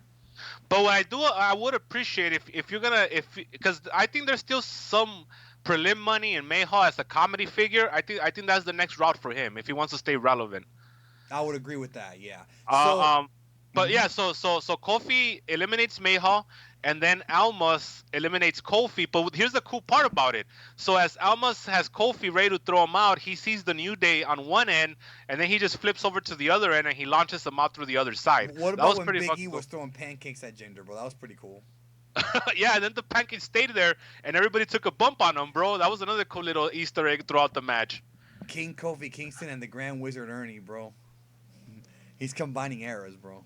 So what do you think? Do you think it's gonna lead to a feud between the Singh brothers and Jinder against the New Day 3-on-3? That would make sense, right? I mean, I don't think so because one of them's hurt right now. The ACL injury is that's about a 6-month injury. So unless they get another Indian wrestler in there, Muhammad Hassan, bro. He's not Indian, but fuck it. He's Italian, bro. Who cares? He's one of your people. I'm not Italian. What the fuck? Well, I mean, there's just because I've been inside of Italians doesn't mean I am Italian, bro. You're a dick, bro. All right, number 18, Seth Rollins, bringing in the guys who are gonna wrestle later. 19, Matt Hardy, bro. Now I liked what do you think about Matt Hardy and Bray Wyatt fighting and then double eliminating themselves, bro? I liked it. I thought, they team up first. They team up. Yeah, they do team up. Yeah. So they go in there and then they have the big stare down, and then Matt Hardy gets thrown out, bro, which was a big letdown to some people. Yeah, because he was over, bro. Rusev was over like Rover, and he got eliminated, and everybody got upset. And then John Cena would be number 20. Yeah, Hardy and Wyatt go over the top rope together. They eliminate each other. What do you think about Hardy, the way he's being treated? Do you think this is still a very, very slow build to him, giving us the entire TNA gimmick? King Maxwell's back, bro. And that popped me to no end, bro. King Maxwell's already getting brought in, bro. What about Senor Benjamin? That's his father? The one that's going to really pop me, bro. The Rican. That's the one that's going to really pop me, bro. The Puerto Rican who went to Guerrero thought was Mexican, bro. Somebody's asking, why is Amy dumbass using Hardy moves? She's not using the music, but she's using the moves for sure. Yeah, well, please, that means this motherfucker started watching in 2005, bro. He doesn't understand that was her moves as well when they were Team Extreme. Get this fucking guy out of here. I'm not gonna ban that guy for that, bro. You wanted me to ban that guy? There's Get nothing. this fucking guy out of here. Why is he fucking talking about how she stole moves from? She's always used those moves. I'm gonna ban the guy who said wrestling is fake, though. I am gonna ban that guy, bro. There's nothing more retarded, bro. There is nothing in this world more retarded than telling a wrestling fan that wrestling's fake, bro. Nothing. There's nothing more retarded than that, bro. Wrestling is fake. That is the worst argument. Like if we see it for the wins and losses, we don't. That's not the reason why we watch. It's a whole other aspect of reasons why we watch wrestling. Like that's like the most retarded thing to say to a wrestling fan that it's fake. That's like going to a movie saying, "Hey, you know, the Post? Yeah, that's fake," even though it's not. Whatever, bro. Somebody said they've been watching this since Miss Congeniality. Yeah, that's old school right there, bro. So, anyways, John Cena at number 20 comes in. He is gonna be having a house show feud with what's his name? Fucking Elias. Yeah, he comes in, throws out Elias, and then the Hurricane. We want to talk about the Hurricane because he was next. Dun, da, da, da, dun, da, They da, brought da, back da. the Hurricane and Mighty Molly, bro. So yeah, but she didn't come. She came back as Molly Holly, not Mighty Molly. Still. So see, one of the marks is like, whoa, the disrespect to Lita. That's right. She's always done fucking Matt Hardy. She was fucking the guy for fucking 10 years for crying out loud. Of course she was gonna fucking do his moves. Oh man, it fucking pisses me off. Bro, this is what I have to deal with all the time in Dragon's Balls, bro. Brother, did you know? Let me tell you something. Dragon Ball Super is ending in March, bro. I got people saying that it's an April Fool's joke because the show replacing it is going to be coming on April 1st, bro. Why the fuck would somebody play an April Fool's joke in January, Draven? Cause they book ahead of time, bro. Ghetto is not responsible for fucking Kitaro taking over Dragon Ball Super's time slot in April, bro. Kikataro, isn't he the guy that wears the funky mask and fucking DDT and shit? Bop me with that one, bro. Kitaro, bro. Brother, this sports radio fella says Hurricane looked like a mudslide. He was right. He had the body of a melting candle. He's right about that. He did not look right, bro. And what a waste. He just gets thrown out like a bitch. But he's going to be the new GM of 205 Live, right? But let's be real about it. He's always kind of been treated like a bitch. Remember that one year he came out and he tried to double chokeslam Hunter and Steve Anderson and he got eliminated? That was 2002, I think. So that was his gimmick. He never lasted more than a couple seconds because he always tried a dumb spot and he got eliminated. Yeah, but he got a payday, bro. Of course he did. So Cena throws him out. Aiden English is next at number 22. And at this point, I'm like, this is becoming a waste. Okay, that's when I was kind of worried. But let me say something about Cena and his eliminations. Did you notice that he wasn't doing the very alpha flipping you over the top like he eliminated Paul? No, he was twisting you out. So he was very safe. And that kind. Okay. Hold on. Somebody's asking about Rosie. Bro, Rosie died, dude. Rosie died last year. They were asking why the superhero on train didn't come out with the Hurricane. Because Rosie died, bro. Fucking pay attention to the news. He's no longer with us. Keep going. Maybe they could have gotten Taylor Rotunda to fucking throw on the Rosie costume. Isn't he the same weight? Or Kevin Owens, bro. That's Roman Reigns' legitimate shoot brother, bro. Yeah. He's not as annoying as the other annoying. So Rodney annoying. What about the fact that this year marks the second and third Japanese to ever win the Rumble, which is Yokozuna being the first. But yeah, Roman Reigns was calling him his cousin just last week on Raw, bro. What about how they couldn't get that continuity right, bro? This is more confusing than Marvel. Yeah, but I mean, maybe a Samoan married a Japanese somewhere down the line. Come on, bro. You're just making up stories now, bro. Yokozuna, bro. Isn't he a Japanese? Isn't he one of them Orientals? He's not one of them Orientals, bro. He's Samoan. Why you throw salt and wear a diaper then? Ask Pat Patterson, bro. And why did he have Master Fuji with him, who also wasn't a Japanese fella? He was a Hawaiian. I could buy him more though, bro. Why, bro? One cross-eye. We kick you a head so hard, you get two cross-eye. Remember, here's a man, Master Fuji, that could break bricks with his head, bro. That's right. Gino Morella. Remember, that wasn't Gorilla, that was Gino, bro, holding them. with a hat and a mullet, bro.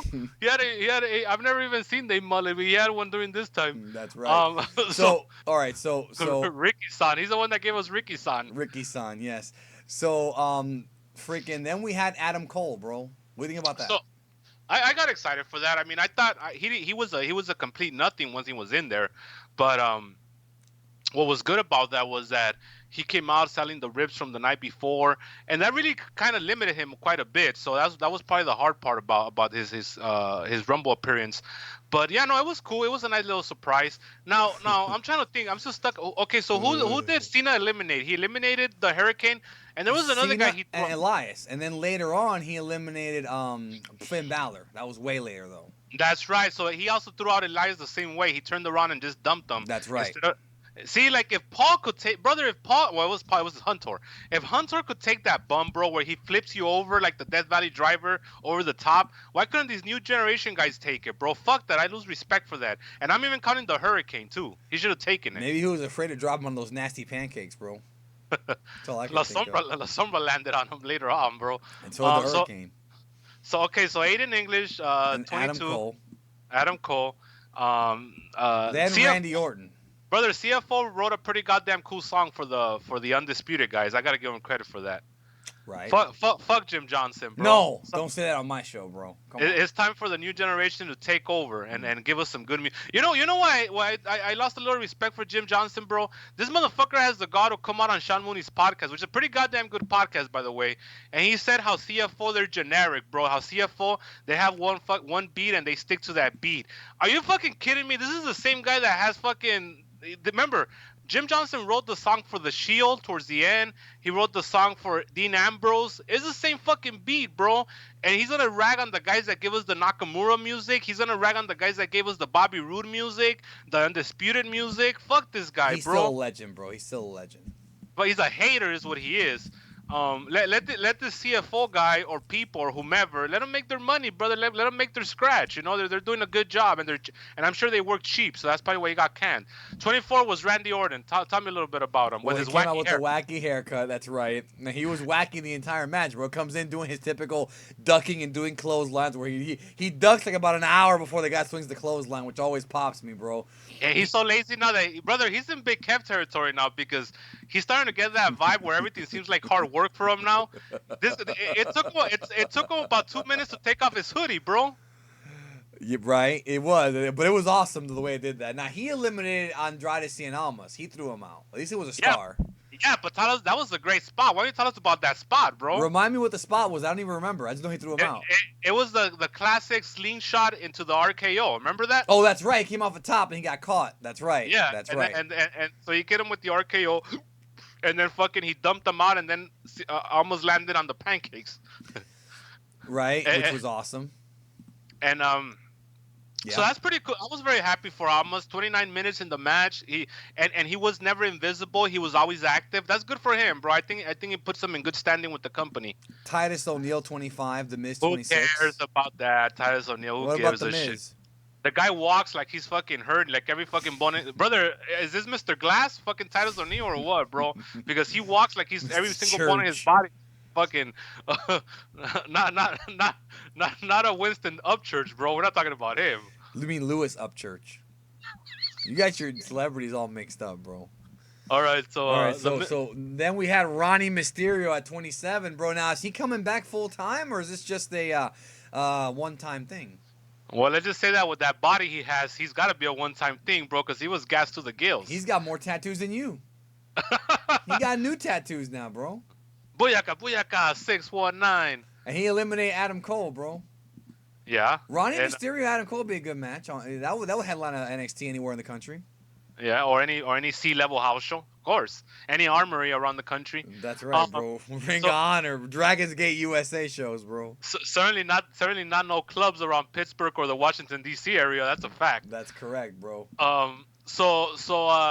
No, I was very excited to see Ron Mysterio, bro. I mean, here he is, you know, getting another payday, making another comeback, and hopefully he sticks around for a while, bro.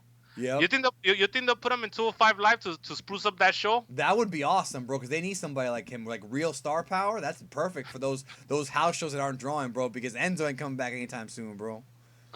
Well, I mean, he should have been on this show. Yeah, he was So supposed to be. okay. So I was very disappointed by the Miz, bro. What do you think? I thought for all the hype he's been getting for his slot at WrestleMania, he was I don't know. He He wasn't came really. in hot, but then he just died down a bit. Yeah, and I do like how they allowed him to do the Daniel Bryan kicks on Cena and Rollins, who are like two A-list guys. But then who eliminated him? Fucking Reigns eliminated. We haven't gotten there yet. We haven't gotten to that Okay. elimination yet. Then we have Roman Reigns at number 28, bro. Now, what'd you think about the Roman Reigns throwing out Seth, bro? Is that gonna lead somewhere? No, I think that was just a typical. I hated that spot, bro. I hate whenever they spit on the ultra. Like when Roman Reigns got thrown out, he did the old, we're buddies. You got one up on me. This is a world title shot on the line here, bro. This is not fucking playing dominoes on a Saturday night. You know what I'm saying? This is fucking a life changing opportunity. And then when he gets thrown down, they're back to being buddies again. Oh, yuck, yuck, yuck. You got me again, Roman. Let me go back and kick it now and play my video games. Fuck you, man. I hated that elimination, bro. Because back in the day, if two friends eliminated each other, That there was a was feud. tension. That was a feud coming Oh, up. Yeah. not only that, there was also like they were mad dogging each other, like motherfucker, because the stakes are so high. But now in the post '87 era of Royal Rumbles, yuck yuck yuck. Let's go back on Instagram and show ourselves playing video games together. Suck my dick. Fuck that shit. Somebody in the chat's asking, how would you feel about Orton and Roode at Mania for the U.S. title? Well, I don't know what Orton and Roode are doing at Mania. I mean, that sounds like a good match, but I don't know if Orton's gonna go for the U.S. title. What do you think about that? Uh, no, he could. But I sense more that we're gonna have Roode against Corbin. That's gonna be well. No, no, no, I'm sorry. Roode against Roode Ziggler. No, no, no, no. Rude and Ziggler is the immediate feud. That's the one that's probably coming up now. Probably be a television feud or probably blow off at Fastlane.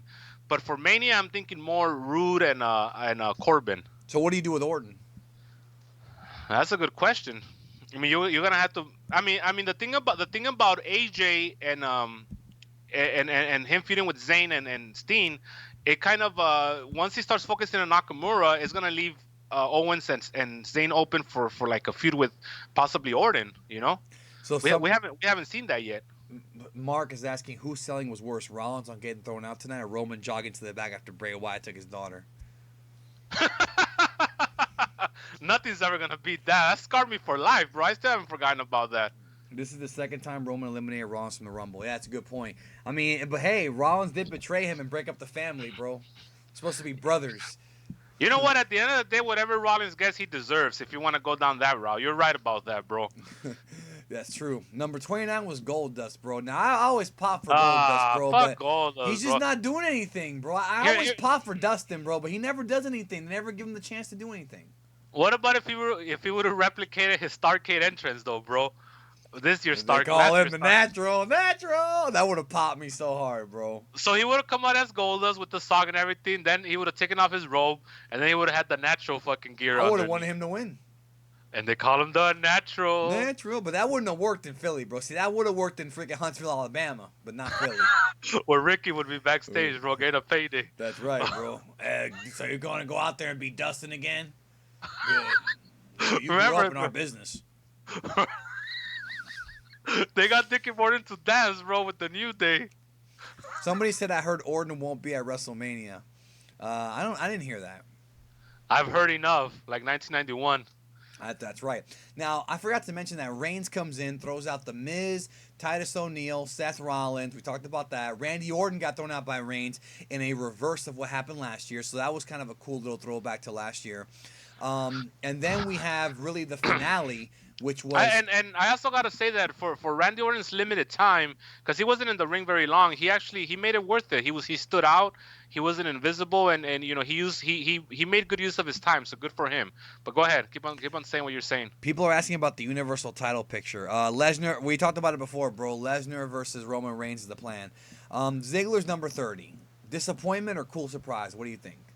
No, you know what? I didn't really care. I thought it was a disappointment from a surprise point of view, but at the same time, it wasn't something. It wasn't like it was let's see who like Cedric Alexander or something. You know what I'm saying? So or either Roddy Mysterio like 3 years ago. No. Well, that's because he was still on the roster though, and we're expecting Daniel Bryan. Because there was, you know what really helped Dolph Ziggler though is that there was nobody else people were expecting unless it was the Undertaker, but no, there was no scuttlebutt about that. Even though he was backstage because Michelle McCool was in the Rumble. That's right. We're gonna get to that. Yeah, Taker and Cena is still the plan. So the end of the Rumble, you know, they had a pretty cool the finale of the Rumble. I Yeah, loved it. we gotta talk about that. The finale of the Rumble was really, really, really good. Cesar Perez says, "All I know is Ronnie and Donnie couldn't be happy with the booking of both Rumbles, bro." So he's right about that. Ronnie and Donnie would have had Cena win both of them somehow. You're not enough for me. No, Yeah, I did so not think Punk was going to return to the Royal Rumble, bro. These CM Punk fans are never going to give up that he's gone, bro. They won't. It's like denial. he's gone. Get on with Get it. on, move on with your life, bro. He's gone. So they had this cool little finale where you had like the last 6 guys, and 3 of them. I don't know if they were going for like a new guard versus old guard thing, or if they were going for like a. You know what? There was a lot of Japanese influence on this show. Right. And There was a lot of New Japan versus WWE, bro.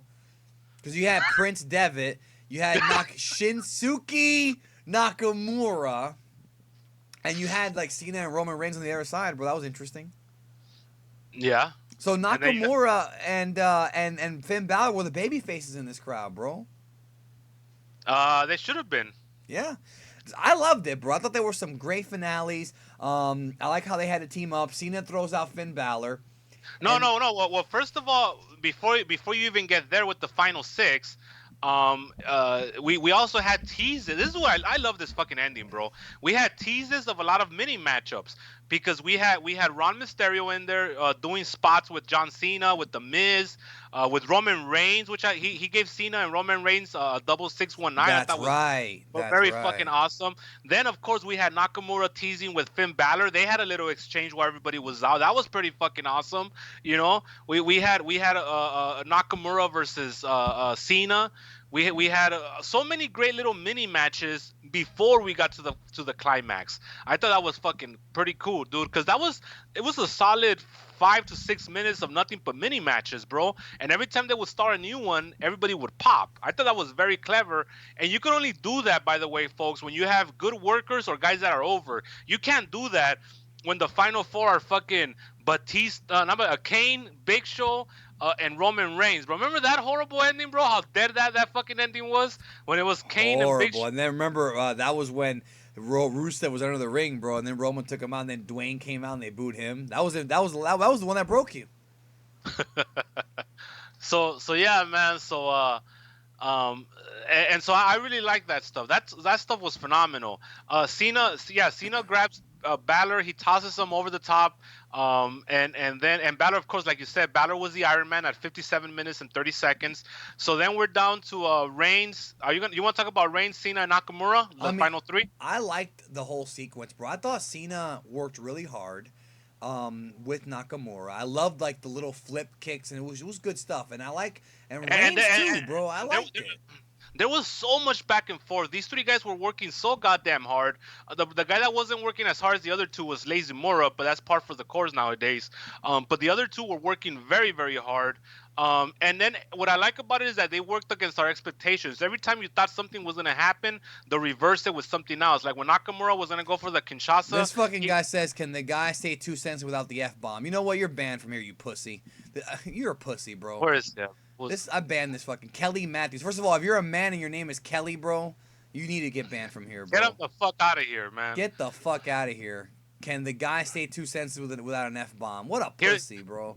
I got news for you. No, I can't. How about that? Yeah, get the fuck off my channel, bro. Get the F out. Like they told us. Get the F out. That's right, bro. So yeah. What so then pussy shit is that, bro? Hey, that's your fan base. No, that's not my fan base, bro. And we got a bunch of Middle Easterns in here selling fucking insurance, bro. They're all getting banned. Doing the Chavo Guerrero gimmick, bro. They should at least go on there and say that they were going for Jinder Mahal, bro. You're fucked up, bro. You know what? I'm gonna give mod status to our boy Mark, bro. Mark, take care of these fucking clowns for me, bro. I'm giving our boy mod status right now. Add moderator. He might go crazy on these fuckers. No, don't ban the good people, bro. Oh shit. Blame the beer if you don't like the F bombs. It is what it is. Come on, bro. This is Lucha Brothers. This guy said beta detected. That's damn right, bro. So Brother, I got a beta detection meter, and the minute that I turned on this stream, it went off like crazy, bro. especially this jabroni saying the F bomb can't. Come on, get the fuck out of here. Go listen to some of that PG bullshit. So That's right, so bro. This is professional wrestling, bro. Man sport. what used to be. Um, It still is, bro. Because Ronda Rousey's here. That's all I'm gonna say. And yeah, so yeah, no, the final three were awesome, dude. I mean, so we've always had, so we've had two types of rumbles. We have the rumbles where the final four kind of everything happens so fast and the match is over. Like for example, when the final four were Lex Luger and Brett Clark and And Sean Fatu and Marty, bro. Remember? no, it was Fatu and Sean. Oh, okay. I thought it was Sean. No, Sean and Marty So was right before that. so yeah, so so it was fast. It was like Sean and they did a great spot where Sean goes over Fatu and they both rush Luger and Brett and then they both get tossed over the top and then Luger and Brett start punching each other and they go over the top, and then you also a lot of rumbles have those quick finishes. You go fast, but then you have the rumbles where you get the mini match, and by that I mean the final two or three will give you about another 10 minutes of great action. I'm talking about Sheamus versus Chris Jericho that one year. I'm talking about Undertaker versus Shawn, the classic one from that one year in San Antonio. I'm talking, and then there's this one here where once the actual we got down to the nitty gritty of the numbers game and it was over. We still got about another 10 to 12 minutes of great It action. reminded me of the Shawn Taker '07 Rumble where they kept going back and forth with false finishes. They did a good job, bro. That's right. So that was pretty fucking cool. And I said fucking cool. And so here we are That guy's again. already gone, bro. He probably went to go cry. Minimum wage making motherfucker. He probably went to go type a statement because he's a social activist on the internet. So That's he probably right. went. He went on Twitter to complain about the politics of the world. He probably went to So go make an exposed video about me being mean. so If you only knew what I went through, bro. See, I keep my Dragon Ball career and my Lucha Brothers career pretty separate. If you only saw the level of pussy on the internet, bro, involving these people, bro, these post 87s, you'll never understand. well, that's why I stay out of it. I don't want to do with it. I like to keep my life on the download because of that reason. Yeah, I'm very happy for you, bro. Because I come from another era, and it's an era that I enjoy and I respect, and Well, I don't here's the want problem, bro. I come from your era too, and that's the problem. I'm stuck here, bro. Well, that's your problem. Yeah, I guess it is. It sucks to get the paydays from that era. I'll take So it. so tell us a little bit of, okay. So Cena gets eliminated by Nakamura. Tell us how that happened. I don't even remember how it happened, bro. Was it he went for the F? Well, I don't even remember. Oh yeah, I remember. They were on the outside, right? Yeah. So Nakamura and Cena they start brawling outside. Nakamura gets flipped back in. And then Cena tries to kind of give him like an elbow block, where you hit him in the stomach. But then Nakamura backs up as Cena's going underneath, and then he hits him with the knee right on the face, and then Cena goes flying out. And then I love Cena's reaction because he does the I'm knocked out with my eyes open look that pops me, and that's how it was right there, bro, right on the apron. So Cena's eliminated in that way. A good performance by John Cena, bro. And then it comes down to Nakamura and There was a spot where Roman speared Nakamura, bro, and it wasn't even like a spear. He hit him in like the chin, bro. He got high on that spear, bro. well, maybe he wanted to knock him out legit, but we both know as much as we clown Nakamura that the guy's the real deal. So you don't want to fuck with Nakamura, bro. So it was now once we got to Nakamura and Reigns, that was also a very good match, bro. Because again, there was a lot of back and forth action. There was a lot of teases of elimination. And then finally Nakamura hit him with the Chinkasa or whatever the fuck, and fucking The Chink Casa? Is that what you just said? That's what I heard you say. So let me see. Yeah, he hits him with the Kinshasa, and then he ties him over the top rope to eliminate him, and Nakamura wins the match. How about the fact that Roman's been the runner-up like 4 years in a row, bro? Well, let's think about that. Is that a fact? Yeah, 2000. Well, he won 2015. He was the runner-up in 2014. He won 2015. Runner-up in 2015 and 2016 and 2017. Remember, Randy threw him out. Hunter threw him out. Batista.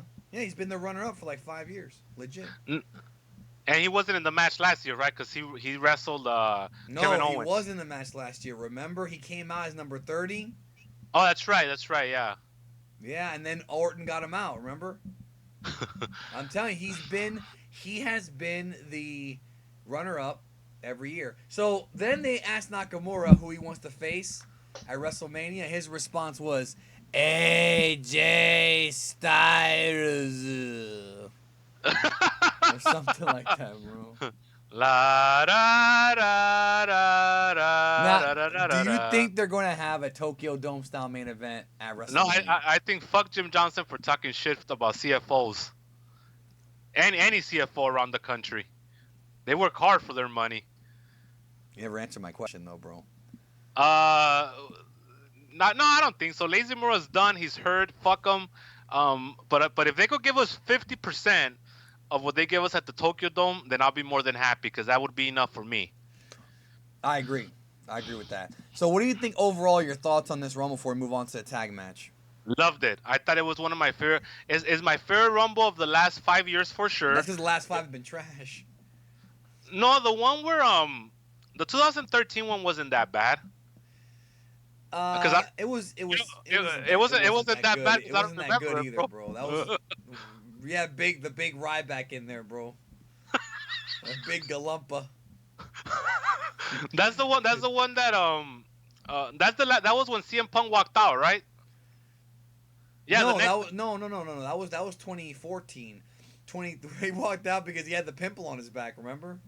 On his ass. On his ass. No, the 2013 was it was the one where CM Punk wrestled The Rock in the main event. Remember? Oh, okay, yeah. Now we gotta say this. This has gotta be the earliest Rumble, though, right? I don't think there's ever been a Rumble that's in the second hour. Never. Even back in, we've had Rumbles where it's been on before the main event. Of course, that started in '96 with I ain't scared of the dark. I ain't scared of the dark. I scared of the dark. Big Kev has given us so much entertainment outside the ring more than in the ring. Isn't that funny? But the only reason why they had to put the reason why we always bring this up is the only reason they had to put that Rumble in front of that main event is to get that line over, bro. That's it. That was because Taker had to cross Big Kev at one point, and Big Kev had to say, "I ain't scared of the dark. I ain't scared of the dark, big man." And that was it, bro. So there's that. Then, all right. People are saying this is the best Rumble. I think this was the best Rumble since 2011. Okay, 2011 was. I bet the 40-man Rumble. Remember? No, I didn't care about that one. I love that Rumble. Rumble, bro. I thought CM Punk was the MVP of that Rumble. No, well, they had the Nexus against the Core. Remember the Core? Yes. Got over like crotch rot. But not the Nexus because they took money out of you. They did. They got money out of me, bro. Cesar Romero says, "We're getting the band back together." That's Cesar Perez, bro. That's Cesar Romero, bro. You just made this guy an alpha without him realizing it. But alternative lifestyle alpha, but okay. Well, there's a few of those, bro. Not many, but they're out there. Okay. Well, name me another one. Pat Patterson? What's his name, bro, from Queen? Freddie Mercury. Yeah, he's alpha, bro. He's an alpha alternative lifestyle. Denny Louis? No, I'm just kidding. He's not alpha. I was waiting for that. I'm just kidding, bro. He's not alpha. Okay. I thought you were gonna say he's not alternative, but yeah, you're right. He's not alpha. Trayvon Sanders. No, not the guy who got shot by the fat Mexican. He says Reigns and Nakamura will be the new Cena versus Orton. I don't think that's the direction. I think it's just for tonight they had that. I don't think they're gonna be doing that for the future. And also, Nakamura's 37 years old, so he ain't gonna be the new nothing for anyone. Yeah, He's gonna give you a good couple of years. Then he's gonna go back to cash out at New Japan and have a farewell tour. This guy said the best Rumble since Daniel Bryan won. Daniel Bryan never won a Rumble, bro. Maybe in Earth 227, bro. Oh shit! Where do you find these guys, bro? This guy said, "Can you plug After Midnight podcast and speak about La Llorona?" Hey, brother, let me tell you this.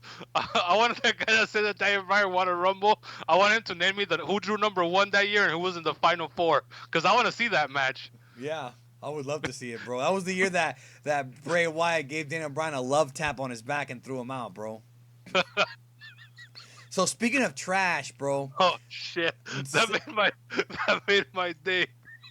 Because he said it so matter of factly. The best was his Daniel Bryan. Like this motherfucker, that's the Mandela effect at its worst, bro. This motherfucker thinks that there's a match where Daniel Bryan won. I like how you're laughing because of how indie, bro. Gabe Sapolsky's out there, so he listening to this crying right now. What you just said. Because, oh shit. Anyways, keep on going, bro. This motherfucker popped me. All right, so in the back, Shano and Daniel Bryan are celebrating like freaking, they just Marks, bro. Let's be real about it. like marks, bro. Yeah, they're celebrating like marks. And Kurt and Stephanie said, "Oh well, the women are gonna end up, one in the women's rumble, Raw is gonna win." And then Stephanie promised a surprise, and it had to have been Ronda, bro. I didn't think for sure it would be, but it had to have been. This guy says, then how did he go on to beat the Evolution? Because of the Yes movement. They've only replayed it on Raw about 30,000 times. He didn't win a Rumble to go to WrestleMania 30. It was the whole angle with the Yes movement. That's where it fucking started. Yeah, fucking go to it's on the network. It's $10 a month. When they did the fucking Eminem gimmick and had all those Daniel Bryans come out and they took over Raw, that's where the angle was for him to go to WrestleMania. It wasn't because he won the Rumble. Yeah, Batista won the Rumble, bro. Big Dave Batista, about 2 feet shorter than he used to be back in the... he had about 30 women that night too, apparently too. So you think speaking of Orientals, you think he's fucked the girl with the little antlers, brother, in Guardians? In Guardians too. Well, I mean, she could read his thoughts. Somebody said Kurt Angle reminds me of Buzz Lightyear. That's pretty fucked up, bro. That's Cesar Romero again, bro. He's on fire tonight. No, Cesar Perez is one of our favorites tonight, bro. So is Alfredo, bro. He's doing pretty good tonight, bro. Sergio C said he thought Steph was gonna enter the Rumble. You know what? That crossed my mind. I'm not gonna lie. Yeah. That crossed my mind for a little bit. Yeah. Denny Louie led the 2015 Rumble. He gets buried so much. Sami Zayn, I see you in Darasu. Hey, he's got the ticket too. Yeah, we'll ticket to Houston.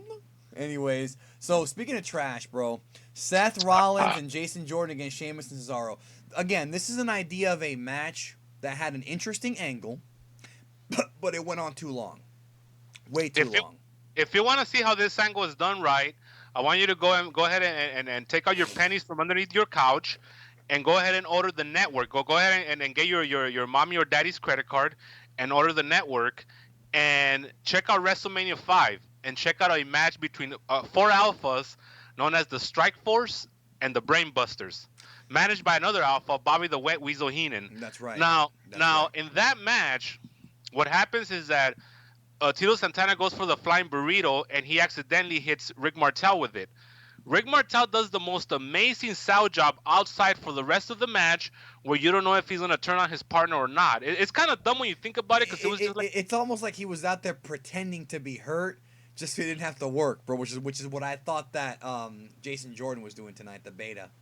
That's how you do it, but that match only went about 8 or 9 minutes, and it was very good because Arn Anderson and Tully Blanchard are great work. They popped me just talking about it, bro. Plus, this crowd is dead, bro. The crowd was dead after the Nakamura win. So here they try to do confirm that. So here they try to do that, and it didn't work because, goddamn, for a couple reasons. It didn't work because it went too long. It didn't work because there was no sympathy for Jason Jordan because he's a pussy and nobody likes him. And even though you have 3 good workers in Sheamus, Cesaro, and Seth, it was too long, dude. He just went on and on and on and on and on. It was like a piss break match. But also, I felt, I'm going to blame the boys on this one. I felt like they didn't do enough to capture our imagination with that match. I felt like, when you're in that situation, you got to be good enough to know, look, we have to show some fire here. We got to have a couple spots that are going to wake up the crowd. But they didn't give us none of that, bro. It was back and forth and just kicking and Yeah, it was stomping. boring. It was very And, boring. and very, very, very upset at Cesaro because he's usually better than this. And also it was put in a death spot after the men's rumble, bro. That's another thing that I don't. To be honest, I don't even think I don't really know what they could have done because it was just people were still hyped up about the match, bro, about the previous Rumble match, and that's one of the problems when you book shit like this, you know. This fucking guy, I'm getting buried. How many pancakes 2002 Danny eat? That's fucked up. I like Jason Jordan better when he was in Team Angle. That's funny, bro. Well, what is the reverse of banning people? Can you give him some fucking Bitcoin thing? Give him something for that. I can't give him anything, bro. I'm sure as fuck not making Alfredo a mod, bro. He'll ruin the entire fucking thing.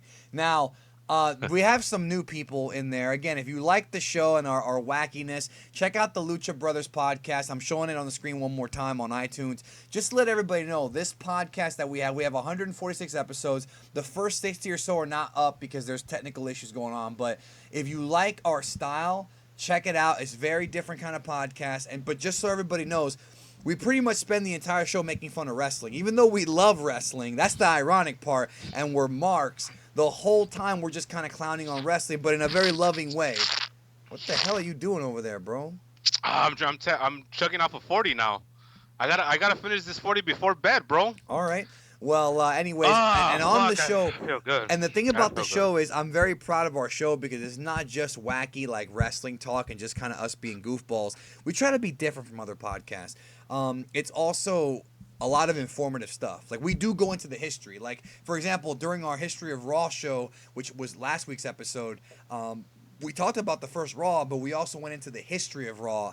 Like, real, like, informational shit, and then we clown on it. So you're going to get both, like, the history of wrestling, and you're going to get, you know, the clown show as well. I think we give them a nice little mixed bag, bro. We're like a New Japan Dome show every week.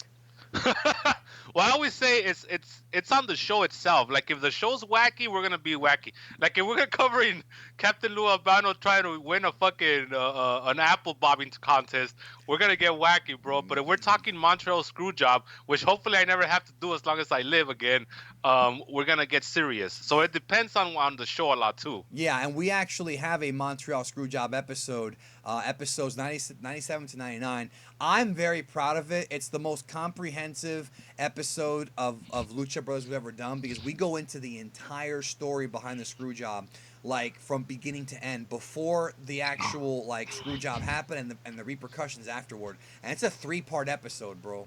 It's like 6 hours, right? Yeah, and then we get to hear Julie Hart being called fat. So if you're into that, then that's your show for you. We get to hear about some fat girl saying that Bret Hart helped her go to computer school. Computer school, bro. So you know, these Americans don't have family values anymore, but Bret does. And I went to computer school. I made something out of myself. Now, let me ask you something, because the real answer, I guess, would be IT classes or whatever. Isn't that an oxymoronic statement? Because by default, if you went to computer school, you wouldn't be calling it computer school. You wouldn't know the actual name of it. So she was probably bullshitting just so she could fuck Bret Hart. Bro. Yeah, of course, bro. Because she knew that Bret liked fat women, bro. Well, no, Bret likes any woman. That's right. So Mark says, bury that pussy Ryan Johnson. Why don't you bury him, bro? Why do you want me to fucking bury him, bro? You're always the motherfucker who's like in the middle of everything, bro. You bury his ass, bro. Listen, fuck it. Mark, go on fucking AJ's Facebook right now, and you know which AJ I'm talking about, and tell him, fuck you, Last Jedi was trash, and then see what happens, bro. We'll see how he responds to that one, bro. We couldn't go through this show without you bringing your ex-girlfriend, Last Jedi, bro, because she definitely left you scarred. Bro, she broke my heart worse than the last 5 women you've been with combined. That says a lot, bro. Yes, it does, bro. I'm gonna quote Ray's, bro. If you can find them. So this match sucked. Whatever. It's supposed to. Cesaro pinned Rollins and got the belts back. Nobody cares about this feud. Is this gonna be a WrestleMania match, bro? Seth Rollins and Jason Jordan. I believe so. People are asking where AJ Lee was. AJ Lee's not coming back till CM Punk comes back, which is never, bro. She's talking about. She's promoting her book about being a cluster B. Yeah. And that's a shoot. Are you saying he has the pussy disease, bro? No, you said it for me. Okay. Who's the guy that's not Danny? That's Brandon Draven, the co-host of the Lucha Brothers show. See, we have a lot of new people here who don't know about the show, so now you know. Skolzy TV says that the Lucha podcast allow pussies. Well, we've had a couple already on, bro, and that's all I'm gonna say about that. I mean, Denny Louis was on a lot of episodes, bro. Montreal and Chris Benoit are absolute masterpieces, bro. I like how they say bro only because we say bro. Now, I will say this, bro. The Chris Benoit episode was our biggest episode that we've ever done, and I'm telling you right now, like, that was okay. I will say this. That episode of the Lucha Brothers, the Benoit one, was totally serious. I mean, there were very, very, very, very, very few jokes on it, but I'm really proud of it because we went through everything, bro. We went through the entire thing. I'm chugging off of my Budweiser. What are you saying?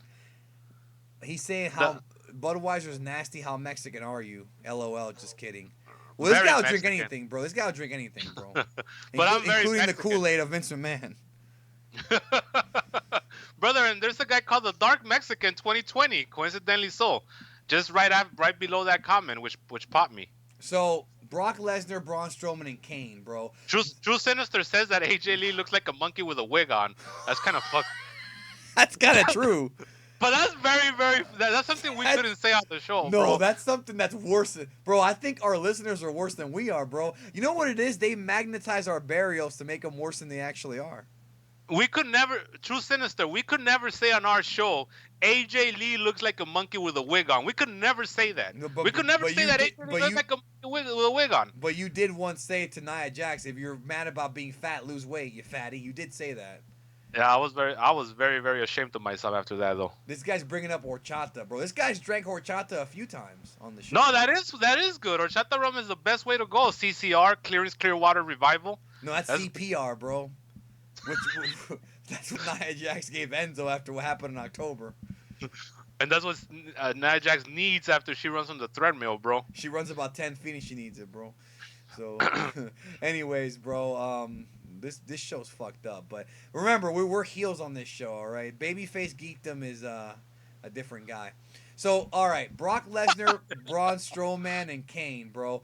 This was a fun little match. It wasn't as good as like the 4-way at SummerSlam. They broke a lot of tables. There is some pretty scary stuff in this match too, bro. Like how about how Strowman did the fucking Finn Balor running and drop kicking a motherfucker into the turnbuckle spot? Bro, what about when Strowman hit Lesnar, bro, and Lesnar freaking gave him a potato back with that shot to the face, bro? This is enjoyable. Well, Lesnar's the man. We both know that. And he remembered that Braun Strowman once bowed down to Kurt Angle, his boy, who drank milk with him. Hey, don't forget, at the Royal Rumble 2015, I think it was, Brock Lesnar threw Braun Strowman around, bro. He stiffed him. Maybe he just hates him, bro. I hate him too, bro, so it's all good. No, I'm just kidding. I like that guy. Yeah, I was gonna say, I thought you were a mark for Brawny. I'm a mark for the character, but I'm not a mark for the man, bro. Because he has a Tinder profile and because of what he did with Kurt Angle's wife last year. And he says on the Tinder profile that he lifts weights and eats steaks. That's very beta, bro. I heard you only eat the steaks, but you forgot to put on the lift weights part, bro, for your profile. That's right. I'd be lying if I put it on there, bro. So I liked it, though. I like what they did, at least. No, I like the match. I thought that it went about 10 minutes. Like I said earlier, they did a lot with their time. I thought Brock Lesnar was pretty goddamn good in this match, bro. Not as good as he was with AJ, but he was he more than kept up his part. And the only guy that was kind of off a little bit was Kane, but he's old. What are you gonna do? Yeah, I mean, but Kane, this is like Kane's like last run, I think, bro. I think he's gonna go be a mayor. He'll be a mayor, yeah. In fact, Jerry Lawler. Let's talk about Jerry Lawler for a minute, all right? Jerry Lawler brought that up. Now, okay, in the world of kayfabe WWE, right? This is gonna get wacky, bro, because now we're gonna create our own scenario. No. Well, we have to. All right. In the world of kayfabe WWE, Kane is not Glenn Jacob Goodnight. Kane is a demon who is the brother of the Undertaker, and he reminded us on Monday that that they're brothers still in kayfabe. But yet Jerry Stupid Lawler brings up the fact that this man's gonna run for mayor, which is not part of the Kane character, bro. The man playing Kane is gonna run for mayor, bro. The same Jerry Lawler who said, "I'm looking forward to the Rumble Royal," which he listens to our show if he said it like He that. had to have done it 3 or 4 times. He had to have done it. He did it about 3 times. He had to have done it on purpose, bro. Not just that, but we know he's under the goozle. He gave her the Tongan death grip, bro, like our boy Tonga. But the thing is, not only did he say Rumble Royal about 4 times, when Sheamus got eliminated by Heath Slater, he said that Cesaro got eliminated by Heath Slater, bro. He's an idiot. Who's worse, What? bro? Him or Booker Huffman from Houston? No, yeah, but they're both alphas though, so we can't bury them. The bottom line is that they don't watch and they get a payday, so good for them. Was it Jason Jordan who wanted the autograph from Strowman? I didn't hear that story. Wait a minute, that's really beta, bro. No, I did not hear that. He Wait a minute. might be making it up, bro. Let's rewind. First of all, the guy's name is Goku's bodyguard. That sounds like bullshit already.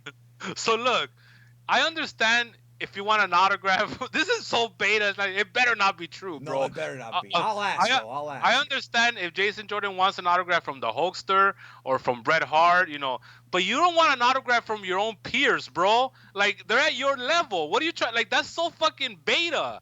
What are you gonna do? Like, give me in any shape, way, or form. Like, you don't go up to somebody and say, "I want your autograph." That's actually currently working with you. Because they're not mentoring you. There's this. Oh my goodness, so well, you fucking. shouldn't be asking anybody for an autograph except maybe Geekdom 101. Now, this or, guy or, said, or if you run into Dr. D, that's Dave wrong. Schultz. I'll get a picture with him. Now, Silent Texan says Jerry's on coke. No, he's not on coke, bro. He collects coke memorabilia. He's not on coke, bro. And he has his bitches take pictures with Coke gear on. Now, what about Enzo, bro? Is he on coke? Remember Tuesday? Dave reminded us the other day about Tuesdays, bro. He's on Coke and everything else that's around Coke too. That was in that fucking dressing room, bro. That was a very disgusting story, bro. I don't want when I read it in the Observer. I hope it's not true. That's all I gotta say about that. It probably is true, bro. I mean, we've been around stuff like that at one point or another. But I mean, the lack of self-awareness and the just being a complete scumbag, like, and folks, I'm just paraphrasing here. This is this is not funny at all. But it's just, I couldn't when I was reading this, I just couldn't believe it when he tells the girl, I got a million followers on Instagram. You got to be begging for this dick, And I'm thinking, come on, that's the John Jones line right there, bro. I mean, Jesus Christ, that's just so fucking unbelievable. And I honestly hope that that's all bullshit, because if it's not bullshit, Enzo should be locked up and put away for a long time, because he'll probably do it again. So I hope it's all fucking. It's not true. That's what I'm hoping. Use that line, bro. I got 450,000 followers, subscribers on YouTube. You better beg for this dick. See, it works if I do it, bro. Because unlike Enzo, I'm actually kind of likable, believe it or not. So, anyways, Women's Royal Rumble, brother. So first of all, Maria Menounos comes out, bro. And then she brings out Stephanie. No. Well, this is what I do like about it, because I like Maria Menounos. I really respect her because, we have two kinds of celebrities. We have the celebrities that are real marks, which are like us, and then we have the celebrities that are just there for the pay. They don't know what the fuck's going on. Real recognizes real. And Maria Menounos is a hardcore fan, and she respects the business. And I'm going to tell you why she made me believe that today. So she's out there, and she's going through the whole women's movement spiel, right? And they start booing her, the Philadelphia crowd. And she understands why they boo her, because she's a fan of the business. And she says, "I get it, guys, I get it." And she gets a little smile. That really warmed my heart when I saw that, because she didn't become snobby about it. She understood that she was just saying the company line, and she had to say it. So when she kind of said that in a very organic way, I kind of got a little respect for her. And so there was that. And then, yeah, you're right. She brought in fucking Stephanie McMahon with her 40-year-old droopy titties. By the way. So we have the Women's Royal Rumble going on last. Now, keep in mind that Paul, he's Be careful what you're about to say right now. No, I'm not gonna say what I can't say. All right. But he is around very attractive women on a daily basis. That's a fact. And he's got a lot of power now. Matter of fact, he's a second in command, and he as a man, he's gonna he's always looking for the younger species, so to speak. So yeah, man. So hopefully it all works out in that department. And let's get to the Royal Rumble. All right. So we start out with Sasha and Becky. I like that. I like that they had these two girls starting, bro. Okay. So I thought they were gonna go with. Sorry, go ahead. You know what? I've grown. Becky's doing it for me lately, bro. As you know, anybody that listens to our show, she wouldn't for a long time You because change your mind on these women a lot, bro. Well, we didn't even mention that. I forgot to mention that Alexa and Charlotte came out, bro, and they were at ringside for this thing. Yeah, and they were like statues. They didn't move for shit. No, you're right. Let me take a drink out of my beer here, Alexa, Budweiser. so Cause Alexa's still not doing it for you? no, she did it at one time, but not anymore. I moved on. We You're all gotta moving move on on, to brother. Becky, bro. No, no, no, no. I said she's doing. No, no, no, no, no, no, no. I moved on to Dasha Fuentes, brother. Bro, Headcase had a quote from one of the ICP. Stephanie looks like all right for a minute, but then she looked like Vince McMahon with titties. I don't That's know what if Shaggy Two Dope said. that's what he said, bro. Remember, folks, Shaggy Two Dope once took a bump off a school bus. No, I think that was Violent J who took the bump, bro, off the bus on Nitro. Courtesy And then of Mike Awesome tried to catch him and he couldn't do it. Whoa, whoa, whoa, like a damn cartoon. rest in peace, Awesome Mike Alonso. This guy said, if Vince cheated on Linda, I know Hunter cheated on Steph or will in the future. Brother, you know too much. That's all I'm going to say about that. Hey, easy. Easy, bro. Christy Hemme. So, Sasha Banks and Becky Lynch, right? I like that they started with these girls. Okay, so I thought they were gonna start with Sasha and Bailey, just because Me they got too. that, but they Axe and didn't. Smash. Bailey got completely buried again, which no news there. Yeah, we're going to get to that here. Sarah Logan was number 3. Mandy Rose number 4. You know what? I like Sarah Logan, bro. Is that one of your new chicks? I like her face. She's got that little like that country bumpkin kind of baby face going on. House of Corpses look? and, but she also has she's also married to one of them War Machine guys who are kind of chubby and got beards. So I kind of don't respect her for that. But so yeah. So anyway, so she's cool. Who's number 4? Then we have Mandy Rose. I mentioned her. Then we have our first surprise of the night, which is Lita, which I gave away on this channel. What do you think about Mandy Rose? She's fine. She has a damn porn star name though. Yeah. So she's all right. That's her name though, Amanda. Yeah, I know. She's kind of generic though. I mean, she's just kind of, she's not bad. She's just kind of a generic. For the people that don't listen to our show, me and Danny don't really like. We're not into this kind of look, but WWE thinks that, and maybe they're right because I don't represent the population. They think that the Mandy Rose, the other one that came out later, that looks just like Mandy Rose, the other blonde, and like Alexa Bliss, they think those are the kind of girls that are like all these guys fawn over. Right now, Alexa Bliss, they kind of had me in her spell for a minute, but I broke it, just like I've broken many spells in the past. Well, you had to go to Guatemala to break a couple of them, I hear. These females tend to put me in their spell, brother, and I tend to go through hard times like Big Dust. I know, I've been a part of those hard times before, bro. Especially involving CDs under your freaking in random drawers, bro. That is a fucking brujeria from Guatemala, bro. To this day, I haven't been able to explain that one. You can't be an atheist and believe in whatever's going on there, bro. Well, I got over it, so I'm an atheist again. No, brother, not after that. So that scarred you. Anyways, Mandy Rose is the 4th broad. And then we have Amy Dumbass, our first surprise, number 5. Like I said, she almost kills a couple of the women. I think it was Becky and Sasha with her botched moonsault, where she almost landed on her head. Geez, dude, she landed her knees on her stomach, bro. It was nasty. And then, of course, this is what we have fucking her using, as one guy stated earlier, Matt Hardy's moves, even though she was using them 15 years ago. Right? Yeah, she was. That's just the move that she's always done, bro. Even though Amy Dumbass left him for Adam, who, by the way, Adam's current wife came out later as another surprise. We're gonna get to that. You know, funny they kept them apart.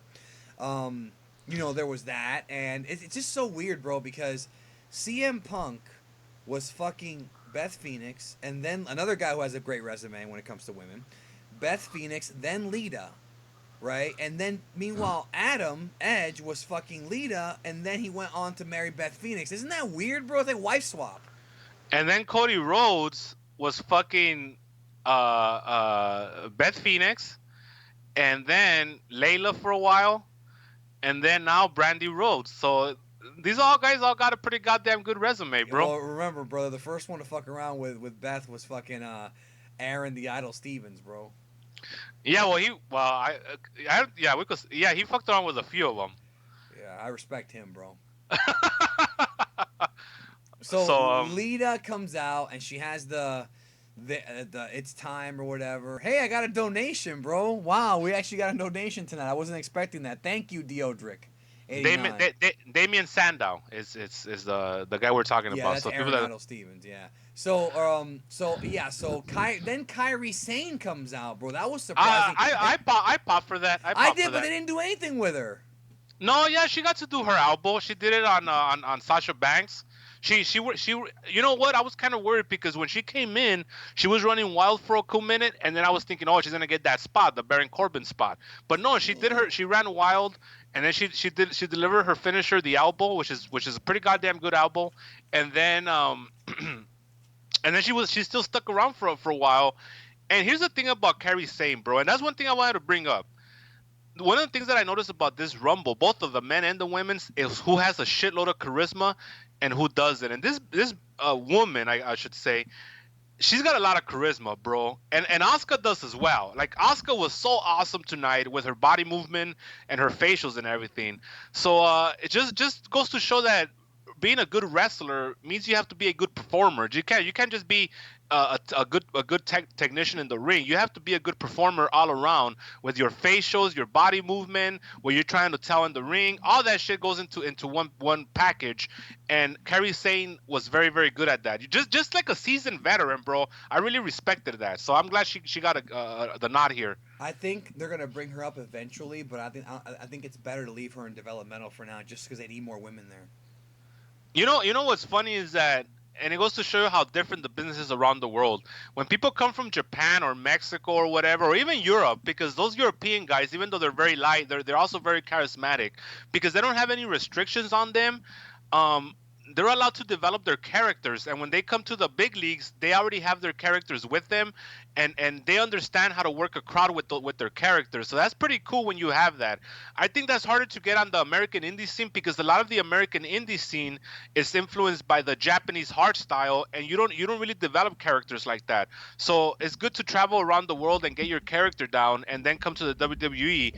Whereas you have guys like Roderick Strong who are good technicians, but are kind of bland in a lot of ways because they came up in the American indie scene. So that's the difference I noticed today with a lot of the guys and the gals that were on this show. Now, And Caesar Perez says that Kyrie's doing it for him too. You know what, bro? Kyrie, she's cute, bro. She's her and Asuka, bro. I like them, bro. I like both of them.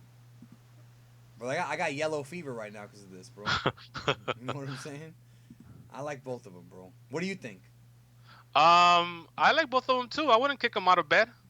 Me neither, I'll have them at the same time, like Aaron the Idol Stevens did with with with a couple girls we can say yes, we can, bro. It was Beth and fucking what's the name of the Mexican girl that you like, bro? Shelly Vampire Martinez. chick. Yeah, Shelly Shelly Martinez. Martinez. Yeah, Shelly Martinez. Okay, We well, can we say it. say It's out, bro. It's out. Aaron the Idol We Stevens, can't talk bro. about who Hunter wants, bro. That's the only thing we can't talk about. We can't talk about Or who was naked in the European tour in the hotel room. that. I think we've given that one away before, bro. Well, I think we gave away who was naked. We didn't give away who found them naked. That was that. Remember, that's the punchline.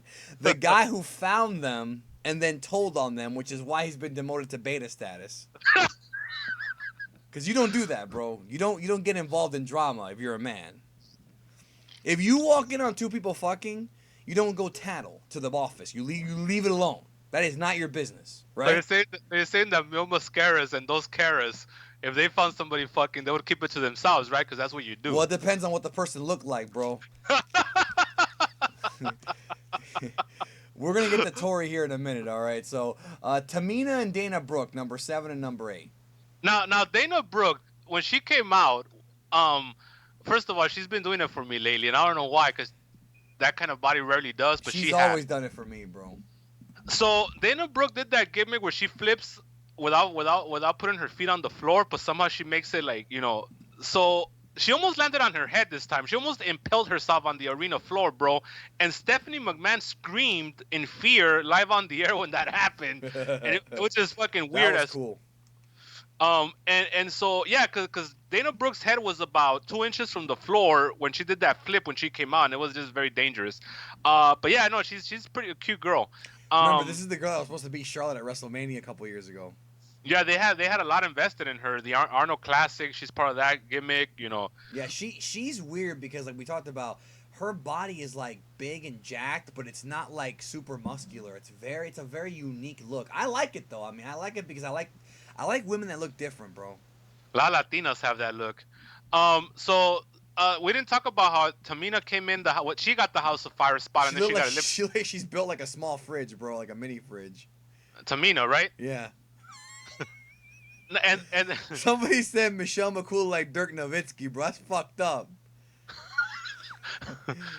well, let's just say that with her performance, I think Mark the Undertaker had the pen tonight, brother, because she got booked to be a monster there, even though she isn't. Our boy Lone Wolf said Asians and blondes is a Latino thing. No, first of all, brother, anything is a Latino thing, bro. See what these white folks don't understand about us, bro, is that, and I say us as in like not you and I mean the Latino men, is that we'll fuck pretty much anything, bro. You'll go through, when you're in your teenage phase, you'll go through some MILF, some trucker bitches with 2 teeth. You'll go through some fucking, brother. You'll go to heaven. You'll go to hell to get to heaven, bro. You know what I'm saying? Because you got to get practice. Yeah, like our boy Al Rodriguez, brother. He's gone through everything himself. Oh man, everything but men. If we find out that he went through men, though. Well, you're unforgiving about that. Jake Gyllenhaal, it will never be right with you, even though he's done everything in the world to make it right. You know you what, won't bro? I might rewatch Donnie Darko and change my mind about that. We'll see. True Sinister. Maybe what I'll do, bro, is I'll consider that movie non-canon, bro. Like, remember, there's only 3 Star Wars movies now in my eyes. Tamina looked like the evil BB-8 from Last Jedi. That's fucked up. She did, dude. Bro, that's Cesar Romero again, bro. Look at this Dragon Bro 3. Is that a nod to you because you say bro all the time, bro? I don't think so. I think he had his name before us, bro. He says this might be the longest stream you had. Well, get used to it, sucker. No, it's not. The longest stream I had was a couple days ago. I had like almost 3 hours. I had a 4-hour hurricane stream once. We were doing donations for the hurricane. Our boy Eddie Ramirez says that you still haven't let Tom Hardy forget He's about a long-time listener, bro. That guy. And you know what's fucked up is that Tom Hardy did it on his personal life, and you still dock him points for that, bro. He wasn't even performing. That's probably worse. And then Andres says Geekdom is Latina. No, I'm Latino, bro. Latino. David XV Game says, I'm Puerto Rican. I'm sorry to hear that. And mixed girls are my weakness, but I've been down some dark paths. You know what? I respect him. He's admitting it, bro. He's admitting it, bro. He's tried everything. A drink to the working man and to you, Davi 15 games, because we've both been down that road. Listen. Real talk.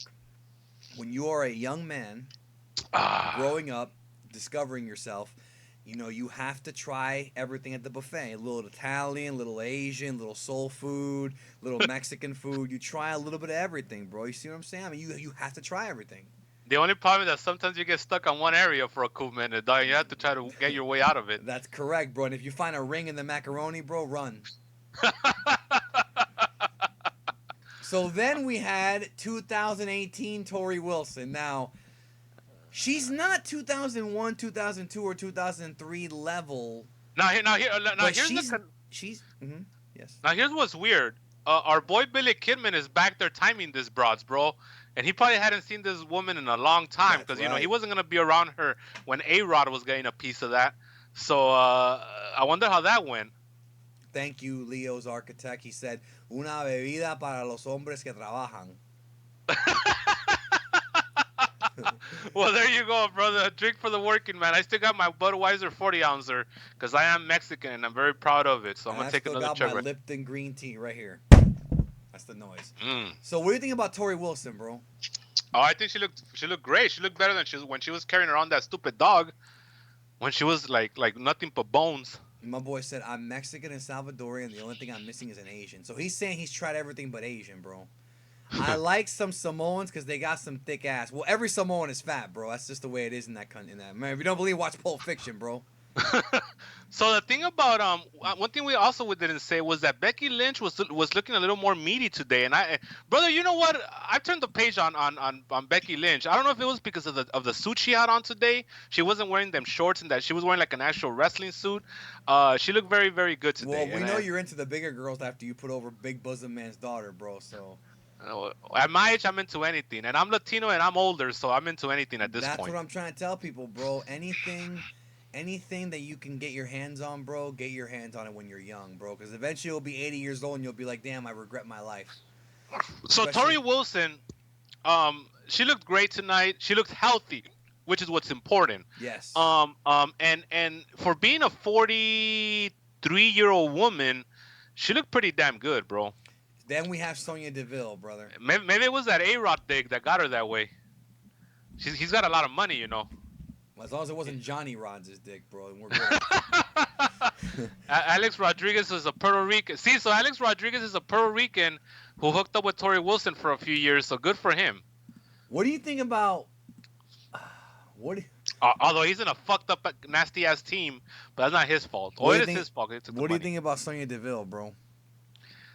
Well, no matter what I think, because she likes the same sex that I like, which is women. Okay. She comes in. Then Liv Morgan comes in. Now, I will say she is a very cute girl. She's like Dave Meltzer said. Liv Morgan or Sonya Deville? Both of them, bro. I know you're lying about one of them, bro. No. Listen. Liv Morgan is a cute girl, yeah. No, so you don't like Sonya Deville? Not a fan of Sonya Deville, but Liv Morgan's kind of a little bit of the blonde generic look, but I still like her. Listen, this is why I like Sonya Deville, even though she likes women, and I respect that. Nothing wrong with that. Oh no, of course not. We respect LGBT on this show, brother. But the thing is, we've had a couple LGBTs on. But the thing about Sonya is that she's the kind of girl that you would meet at a bar, and that she's like a cool conversationalist. You know what I'm saying? Like, I like that. See, here's another thing for you post-87 kids. There comes a point in your life where there's more to it than just looks, and there's also that idea that how is this girl gonna act? She's got to be able to put on take off your slippers when you get home, rub your feet, right? Nah, bro. I mean, that's cool. No, I mean that's cool too. Our boy Broken Matt has that deal going on, and he's pretty, and that's very good for him, because as we both know, it was a lot. That guy went through some real dark times himself, brother. He's a survivor. Thanks to Amy Dumbass. Like the rest of us. But no. What I mean is that, a lot of these younger guys, they get so stuck on the way a girl looks. But if you don't have chemistry with that girl, it don't matter how she looks, because at the end of the day, that ain't gonna get you where you want to go. You're gonna fuck her a couple times, and you're gonna be like, now there's nothing. What am I doing with you? There's nothing to talk about. So Sonya Deville is the kind of girl that I would be able to kick it with, where we'll have something in common. She's not very sensitive to like a PC attitude. You know what I'm saying? She's a girl that I could vibe with, because I she wasn't tough enough, so I've heard her talk like out of this gimmick, and she seems like a cool chick. Only problem is that she likes chicks. That's the only deal. But the thing with her is I feel she's one of those girls. Again, it's just my opinion. I think that she is cuter outside the ring. Like when she's like, I've seen pictures of her like just like chilling without makeup, and I think she looks better like that, in my opinion. She's one of those chicks, bro. So Liv Morgan. Now Enzo was fucking Liv Morgan, and he threw that away. So he's I lost respect for her, bro. She's worse than fucking Velvet Sky. Let's see. Let's go. Let's take a break and go to the chat here. I want to catch up with the chat now. Well, he's saying Stephanie McMahon's tits were sweating. I was looking at him, bro, and I couldn't tell. He says here that's a rare breed nowadays. Clearwater Revival. He's like, that's a rare breed nowadays. Not many women are like Rebby Sky. Matt has a good deal there. Of course. Are you kidding me, brother? Rebby Sky has been pregnant the last 4 out of the 5 years, bro. So he did find a good woman for sure. Jack Easy says best place to get girls high school. Well, Ed Laredo agrees with that one. I knew you were gonna go. Ed Laredo. Well, the less said about him, the better. Well, he doesn't need any more promotion than he's already gotten. Let's see. The 2000 Royal Rumble was the best ones since there was a woman's. Yes, of course. Yeah, this is the first one, so it was gonna be the best one. Damn, I had that with this girl. We didn't connect, but she stuck to me like a slug sucking me. It took me 2 months to get out of that mess. I've never heard that. Stuck to me like a slug.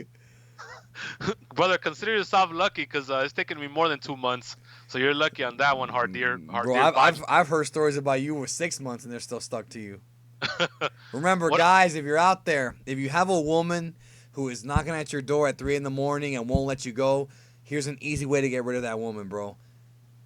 Keep asking her for money. If you keep asking a woman for money, bro, she'll eventually leave you alone. Let's see, Davi. I don't know. I don't watch porn, so I don't know the name of that porn star. Yeah, I don't know who that is, bro. Is it Alexis Texas? I don't know. The only reason I even know her is because Klinkster used to like her, bro. All right, so Sonya Deville, she eliminates Tori Wilson, and then we have Liv Morgan, and then we have Molly Holly, bro. You want to say something? Okay. I was happy to see Molly, bro, because we haven't seen her in a long time. But she got her. I don't want. I'm gonna get. You know what? You're gonna get in trouble here, bro. All right. Everybody under 18, go to bed. No. I'm just gonna say her body wasn't as healthy looking. She was thin. Don't get me wrong, but it seems like she was too thin for her frame. You know. Yeah, but I like seeing her, bro. She did that front flips dive off the top, and she has the woman who like other women kind of haircut. She does, but remember the storyline in 2002 when William Regal and who was it? William Regal. And there's been rumors about her to boot on that aspect, so who knows at this point. All right, so the storyline from 2002 was that William Regal and Chris Nowinski wanted to fuck her because she was a virgin, bro. Remember that story? They dropped that storyline too, bro. They dropped that angle. And supposedly she was a virgin for like all throughout the business, but then again, I don't believe that, bro.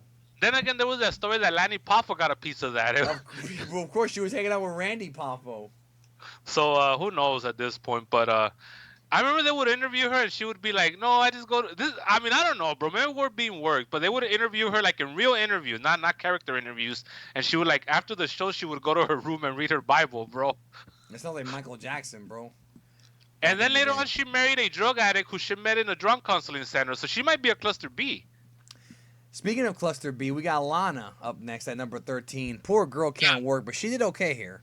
No, she was a very charismatic girl though, and that's one thing about her is that she's got a ton of charisma, and she had her little moment, bro, where she started slapping Sarah Deville and Liv Morgan. So that was kind of cool. And then and then we have Michelle McCool. You're not enough for me. Now this pissed me off, bro, because they gave her a lot because she's the Undertaker's wife. That's right. She is so the Undertaker's stupid, wife, folks. Yes. This is fucking stupid. I hated this shit. First of all, she comes in blowing spots left and right, but she still gets to eliminate fucking Deville, Morgan, Holly, and Lana, bro. Back to like she's fucking the Undertaker in 1993 and shit, you know? Come on, get the fuck out of here with that shit. It was so transparent why she got that spot.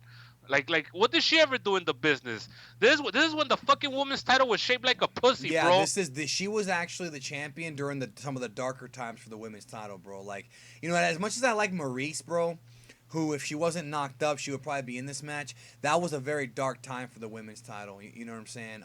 I will say this, though.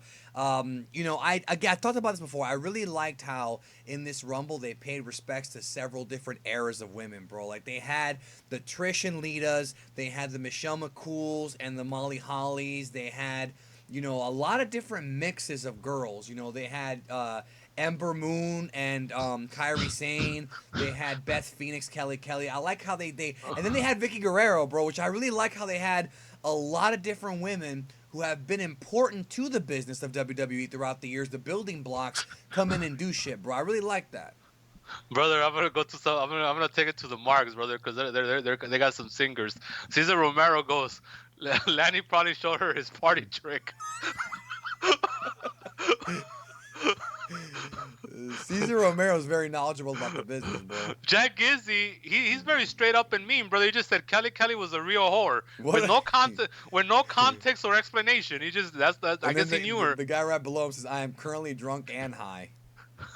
And then bitch, I'm Ric Flair says Molly Holly has that I'm white but my kids are black hairstyle. That's bro, y'all are worse than we are. They are literally worse than we are, bro. Everybody ran a train on Kelly. Now, Victor Acosta, I wonder if he's related to AJ Acosta. He says, Ivory should have been the Rumble. I agree with that. I've always been a fan of Ivory. Kelly needs to eat some oxtails, bro. Now, that's a real inside joke, right? That's hardcore. Yeah, that's like a joke from yeah, go ahead. All right. So anyway, so yeah. So after So then we have now Ruby Riott and Vicky Guerrero. Now, what do I you think gotta, about Ruby Riott, bro, aka Matt Serra? AKA that one bird from Sesame Street. What's his name? Big The Bird? one that no, no, the one that's always in a bad mood. The one that looks like Lance Storm as well. That's Big Bird, isn't it? No, bro, it's another bird, a red bird. I don't know much about That. Anyways, Ruby Riott looks like a fucking bird. How about Bro, that? Ruby Riott looks like Matt Serra, bro. You know, I'd love to make welterweight, my lightweight. My mom's pasta's so good. I mean, you know, I'm Italian. I like eating that pasta. You know. He's rubbing his belly while he says that, bro. Yeah, but nobody will ever take off the fact that he knocked out George St. Pierre from him, bro. Nobody. Yes, he did. And when he knocked him out, he did that same fucking side flip that freaking Emma did earlier, bro. Remember, he knocked him out and did the flip, and he had that look on his face like, I did it. And then GSP goes on the radio and he's like, I bet that he is not a better fighter than me. He knocked me out. Fuck off. I hated GSP back then. Still hate him.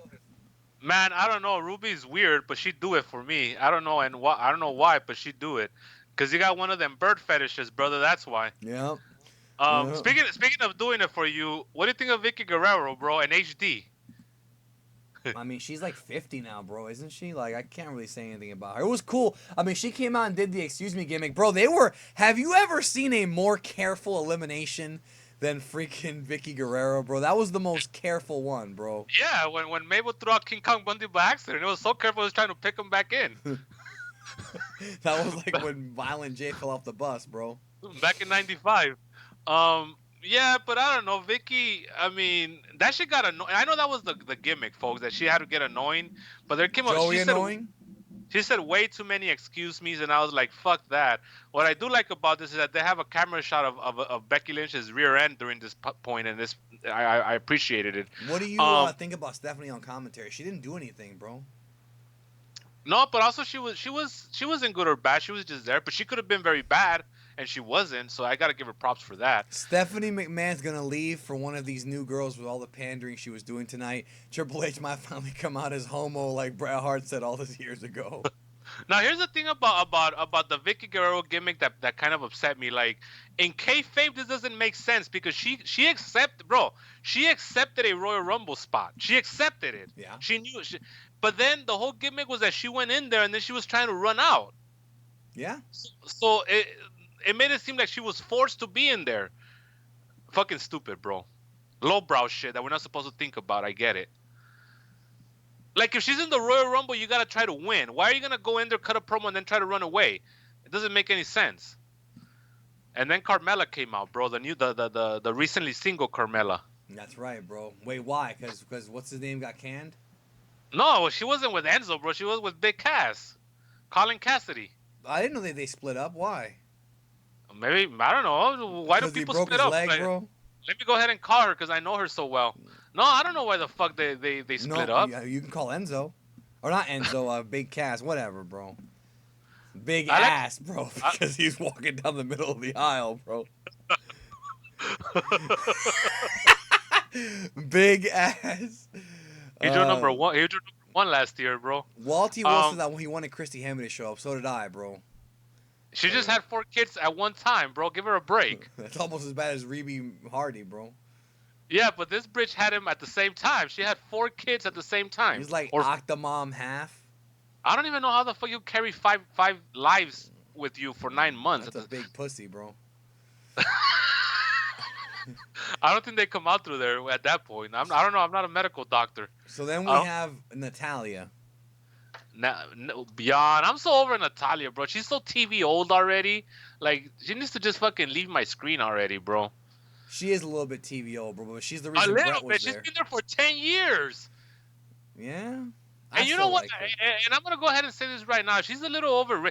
She's like the William Regal of wrestling, bro. Everybody says how William Regal's so great in the ring, but yeah, nobody could point me to a 4-star match with him. It's the same thing with this bitch. Like, everybody says how she's this, that, or the other thing. give me 5 matches that they're considered great or at least 3 to 4 stars. You're not gonna find any. You have one. You have the one with Charlotte Flair and NXT, and that's about it, bro. Maybe a couple of them here and there on pay-per-views, but so she's like she's overrated, bro. She's one of those ones. She's like Fonzie from Happy Days. She's all based on reputation, but she's not really a tough guy like Fonzie. All right, Kelly was next. Now, was Vicky a replacement for Alicia Fox? Because Alicia Fox was pulled from the match because of an injury. Maybe, but that's weird though, because what would Vicky B do? I guess they had to find out about it a couple of days ago, right? About the injury. I guess, yeah, like yesterday, I think. So I'd put a ring on Kelly on dresses. I would too, bro, right around her eye. You're a dick, bro. That hockey player put a ring on her, and I think he already took it off, so that didn't last very long. Well, that's a smart thing, bro. Why don't you hire a nanny? Somebody in the call, bro, said that. Come on, Vince. You make enough money, hire a nanny. Pal. And that's when I knew. All the work I put in was for nothing. So What I about- went down south. I met with Bill Bush. The rating was a 2.4. Me and Ed took over the writing, and when we left that piece of shit, it was up to a 3.2. So yeah. There's some guy said Alicia Fox. Let's see, taking off the rubble. Well, she's pretty attractive, bro, so I wouldn't mind. Naomi, number 20, bro. I'm not a huge fan of Naomi, bro, but she's got a nice butt. But I mean, I'm not a huge fan of her ring work. By the way, Kelly fucked up her own dumb gimmick that she had, which is that tilt-a-whirl that she would do when she was younger. Yeah. And she fucked it up right here against Michelle McCool. Well, the girls in the club say, Now, Kelly got annoying here because she had this sweater gimmick going on and she wouldn't take it off, bro. It's like, take that fucking thing off already. And plus, if she lost any more weight, would have to file a missing persons report, bro. She's skinny as fuck. She's always been very thin, though. Yeah, but this is like she wasn't in wrestling shape. You could tell right here.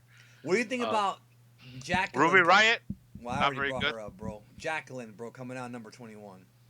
I think that her weave was kind of wherever the fuck Sasha Banks' weave, but no, but Naomi came up next, bro. I already mentioned Naomi, dude. You're not even paying attention. I thought you had confused the women. So McCool threw out Devil, Morgan, Holly, and Lana, right? And then Vicky Guerrero got thrown carefully out. And then McCool got thrown out by Natalia, which I thought was kind of cool. No pun intended. Then we had Jacqueline come out. Then Nia Jax came out. And Nia Jax clean house, bro. I'm not like most girls. Only take what they get. So she threw out Jacqueline, Kelly, Ruby Riott, and Naomi, bro. Right away, 4 people. Yeah, well, she got to get the big the big Aja Khan gimmick, bro. So we have Naomi, then Jacqueline, then Nia Jax and Ember Moon. Which one is not like the others, bro? Now the thing is, let me see, where are you at? So I will catch up to you. I'm on Ember Moon, number 23. Jax eliminated Jacqueline and Kelly. Riott. She eliminated Riott. Naomi kicked Jax. Let's see. Naomi ended up. Okay. Ember Moon. I mean, the NXT Women's Champion. She was like a well. Why is she always Asuka's bitch, bro? Asuka always freaking beats up on freaking Ember Moon, dude. Because that's her bitch. Every guy, every wrestler that's a star needs somebody that they punk out for years. You got like Stevie Richards at Raven when Stevie Richards said, "If you come with me, you're gonna be my job boy, bitch." Or like Kevin Owens, Sami Zayn is his bitch for life. We know that. Babbling Cabbage said the rumors that Jacqueline was leaving Vince's limo right before it exploded. What does that mean, bro? I think Vince fucked her. That's been an old rumor for years. Well, Kurt Angle definitely tried to. Now, this is when the Rumble really, really got good. I don't know if you agree with me or not, but in my opinion, once Naomi came out, from then on, the Rumble's like really good. Like I really enjoyed it.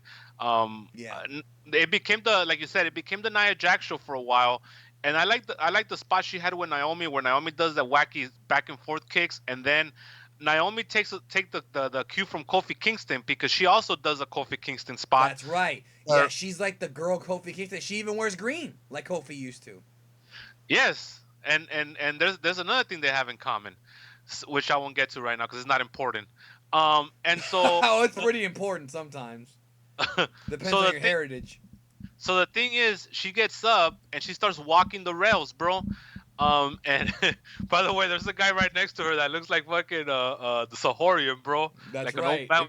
With I noticed I, that guy, bro. I fought for My him, bro. I boys fought. need their candy.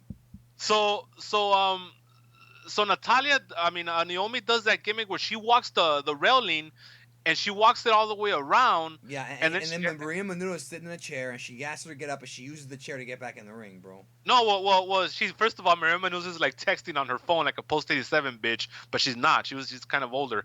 And then Naomi's like, get the fuck out, and then she does, and then Naomi starts walking on her hands while dragging her feet with the chair, and then she gets on all the way on the top of the stairs, and she tries to plancha on Nia Jax, but Nia Jax catches her and then just throws her out on the other side. So all that shit for nothing, which I think was part of the comedy of this whole thing. That was part of the comedy of the whole thing, yeah. As far as Ember Moon goes, she had to come out selling her shoulder from last night's matchup. Yeah, with So Shayna she Blazer. yeah, so she comes out and like you We said, need Jericho to come back and give people funny names again, bro. what about, and then so that all leads up to the Beth Phoenix spot. I So loved it. I've been a fan of Beth Phoenix forever, bro. As you know, I feel like her career was too short, bro.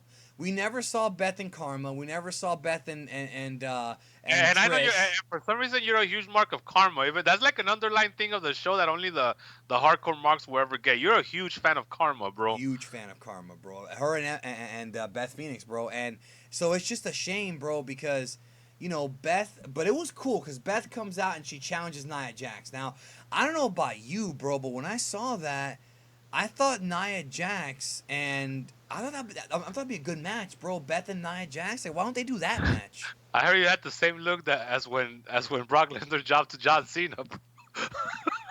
Wait, Uh, when? When did I have that look? at that Backlash 2013, right now when you saw Beth Phoenix and Nia Jax, the confrontation. Backlash 2013. What Yeah, the hell? when John Cena defeated Brock Lesnar, you had That that was that 2012, bro. Extreme Rules 2012. you had the window licker look, bro. Damn, bro. So anyways, so yeah, so I thought this was a pretty good little exchange. Like you said, Beth Phoenix, I mean, she's only 37 years old. She's, like you said, she's very, very young. Obviously she decided to give motherhood a try and retire and be a good woman to Edge, which of course me and you respect greatly. But Edge or her doing that?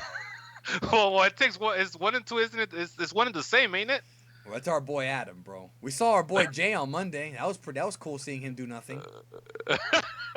As par for the court for the rest of the show, but we're not gonna get into that atrocity. This fucking guy said a Charlotte Flair secretly Reed Flair. Come on, bro. I've been saying that for a while, haven't I? Don't speak ill of the dead, bro. That's gonna be one of those Jim and Andy situations, bro, where Reed Flair possessed her.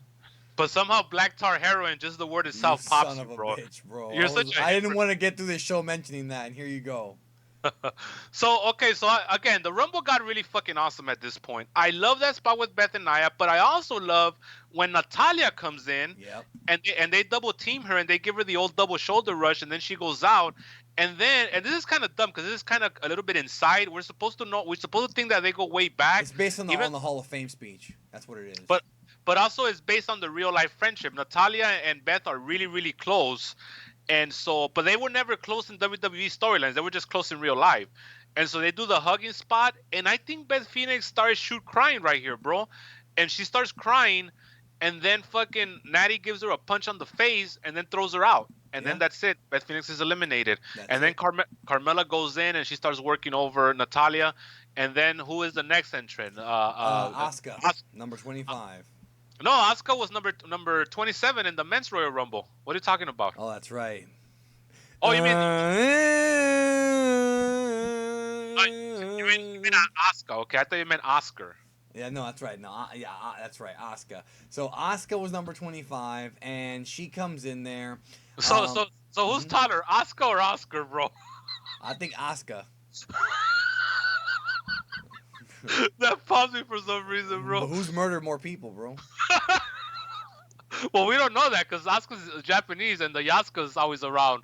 So for all we know, she's got some bodies in the river herself. They're saying that Beth and Natty were partners in 2010. I forgot all about that. Let's see here. True Sinister. Okay, well we'll take your word I don't for it. remember that. I'm trying to think about that. I thought that she was teaming with Santino, but that might have been '08. Remember Beth and Santino? Okay, no, that's true. Okay, well, thank you for the correction. No, definitely. I mean, I 2010. 2010 was not a very memorable year, bro. At least not the I, first half. I was riding. I was what was Steve Austin saying, You were bro? riding hard, bro. I Yeah, was but riding. according to you, you've been riding hard up until last year. You changed your story on that a lot, bro. So then Ember Moon becomes Asuka's bitch again. Again, bro, I couldn't believe it. But the cool part is that Asuka gets to do her wacky top rope Stone Cold Stunner that's gonna end up injuring her as a shoot one day. You mean Ember? Yeah, Ember Moon. And then Asuka, the way she eliminates her, she fucking grabs that elbow and she tugs at it hard, bro. Like maybe they worked me, but that looked legit to me.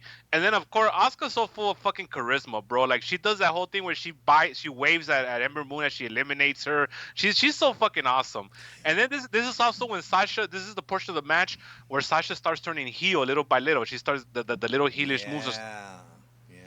Now, And then, I was gonna say, Mickey James comes out. yeah, we're gonna get to that in a minute. Jose Reyes in the chat says, I was expecting Santina Morella to come out. It's interesting you say that because I feel like in another era that would have worked, but I think having a man come out dressed as a woman, I feel like that would have been very much against what this Rumble was about, and it would have. Yeah, it would have turned it into a joke, and this wasn't supposed to be a joke. This was like a big deal for the women. Yeah, this is like a big deal for the women. Yeah. That would have been a horrible idea if Santina Morella would have come out because it would have just. The only way it would have worked is if Santina came out and then somebody laid her out from behind like a woman, like Santina's on the aisleway, and then like Beth Phoenix lays her out and then gets in there. That's the only way it would have worked, I think. Because this is supposed to be like a new the women's revolution where they're like equal as the men. You know, this is the main event of the show for crying out loud. So I'm glad they didn't go that route. They could have even it worked in WrestleMania 25, but not here, in my opinion. They could have even had fucking Harvina, Virgilina. This is not the first time they do the man in drag gimmick. Remember, Virgil was Virgilina for a while. Remember they had Pat Patterson and Joe Briscoe do it for a while. And Pat Patterson never took off the gimmick. That's right, never, bro. He had it on beforehand. The boys need their candy. And then after Mickey James, we have Nikki Bella.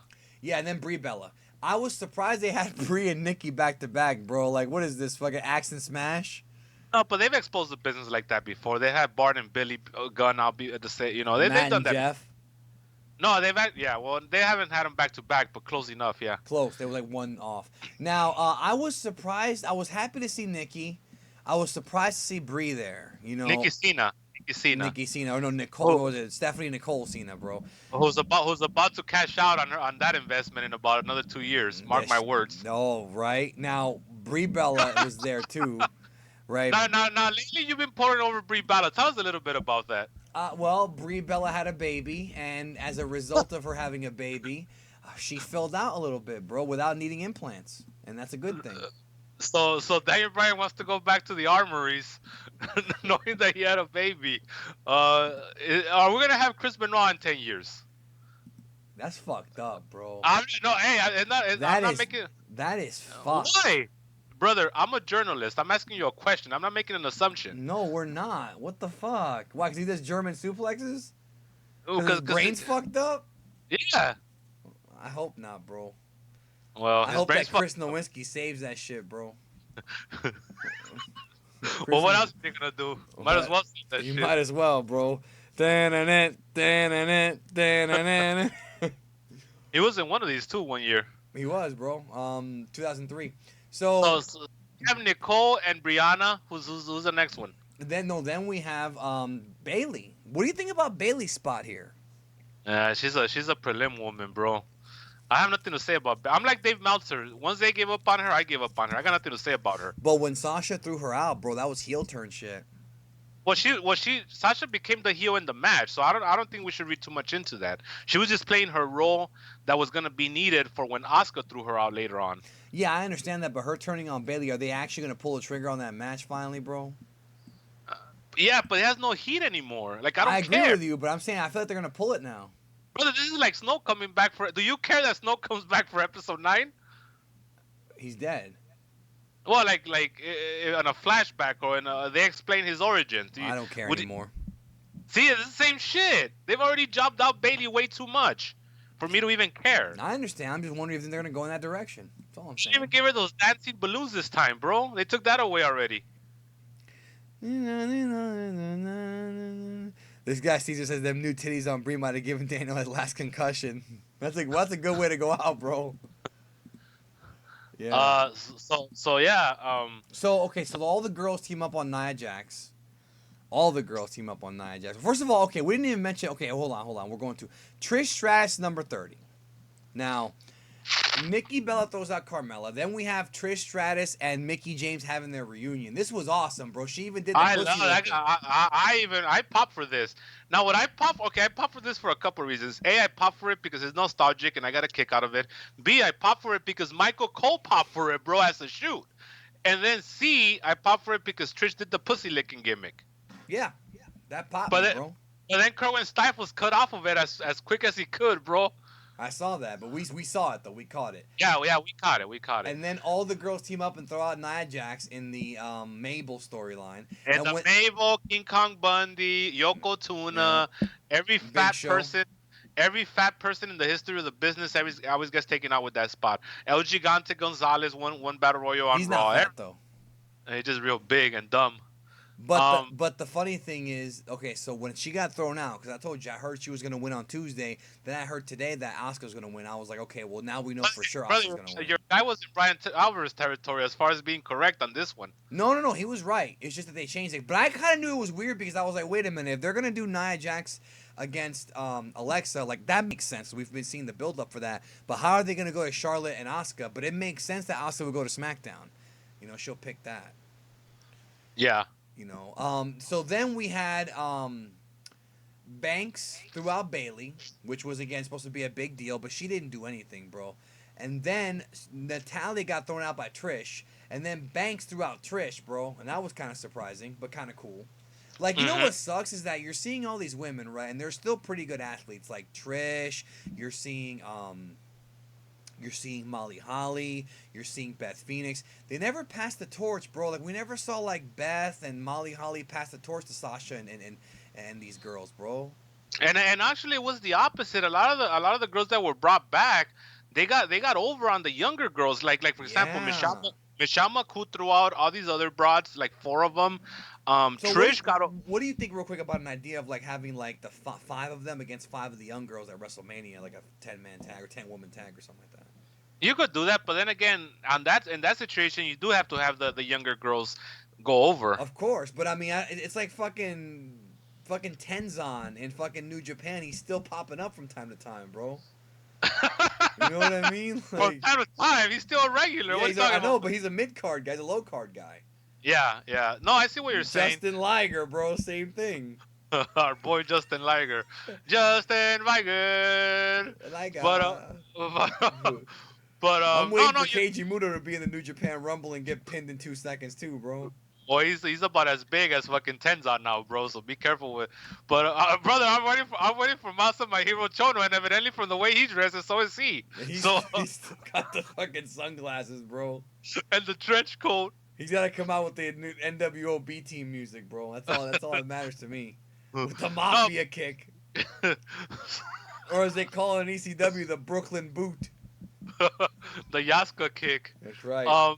But yeah, so no, but Trish got a lot of like a big time heat spot on her. You know, she was put over a lot. She got to give the Bellas the double fucking her finisher. You know, the double one. Satisfaction, yeah, with the double bulldog. Double D's.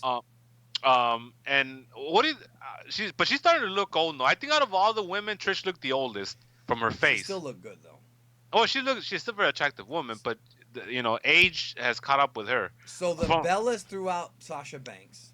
And we're Well, down no. to. Well, let me just say this. I thought Sasha Banks was incredible during this match. I thought her performance was great, and like you said, it's so natural to her for her to be a heel. But every time she did something offensive, like she would just sit there and gloat about it, and it wasn't even like a big thing. It wasn't even something that they harped on, but it was something that was evident if you were seeing her, you know. And I Somebody in thought the that was chat, pretty cool. somebody in the chat goes Justin Liger. They mean Jushin Liger. That's a new listener right there, bro. Ban him, bro. Ban this motherfucker. No, I don't want to ban demonic reception, bro. God damn it. He doesn't get the jokes, bro. Brother, Danny Lewis is on the chat. What the fuck? There he is, bro. My girl Trish from T-Dot. He missed the last 3 hours where we buried him. Actually, Alfredo's been burying him more than us, bro. Danny Lewis, welcome to the chat, brother. I know you gotta get to work, so enjoy the show. Let's see. Asuka kicked her hairline way back. That's fucked up, bro. Goku's bodyguard. Goku wouldn't. I don't even know about Dragon's Ball, but I know that he has too much honor to ever talk about somebody's hairline like that. That's right. All right. So we're down to. All right, let's talk about the finale here. The finale was great.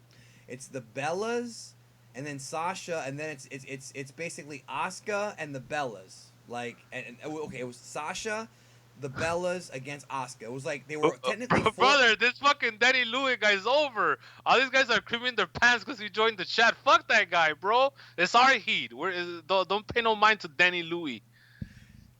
I guess because we buried him so much, we baby faced him, bro. And this guy Craig says Danny the Legend. That's very insulting to me. Demonic Redemption. Check out the old Lucha Brothers shows on iTunes, and then you'll get the Justin Liger jokes, bro.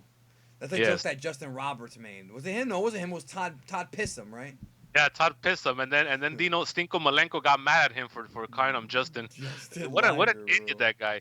Just for the record, I wouldn't make that mistake on purpose, okay? So don't piss me off. I'm very knowledgeable about this business. Especially when it comes to Justin Liger. So knowledgeable that I've been accused of knowing more than many people that should know more than me, and I'll leave it at that. So accused or complimented?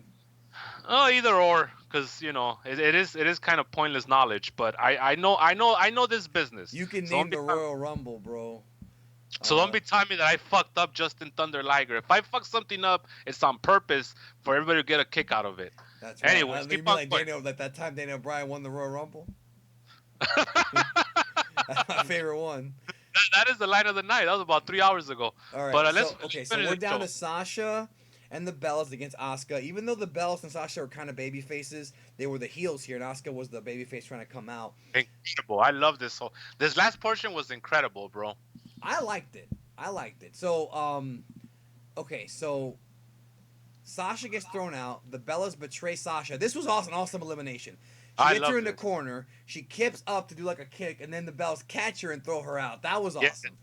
And it got a great reaction because since Sasha was playing the heel for the last 20 minutes, it popped the crowd. So that was good booking, bro. And then Nikki betrays her sister, bro. Yeah.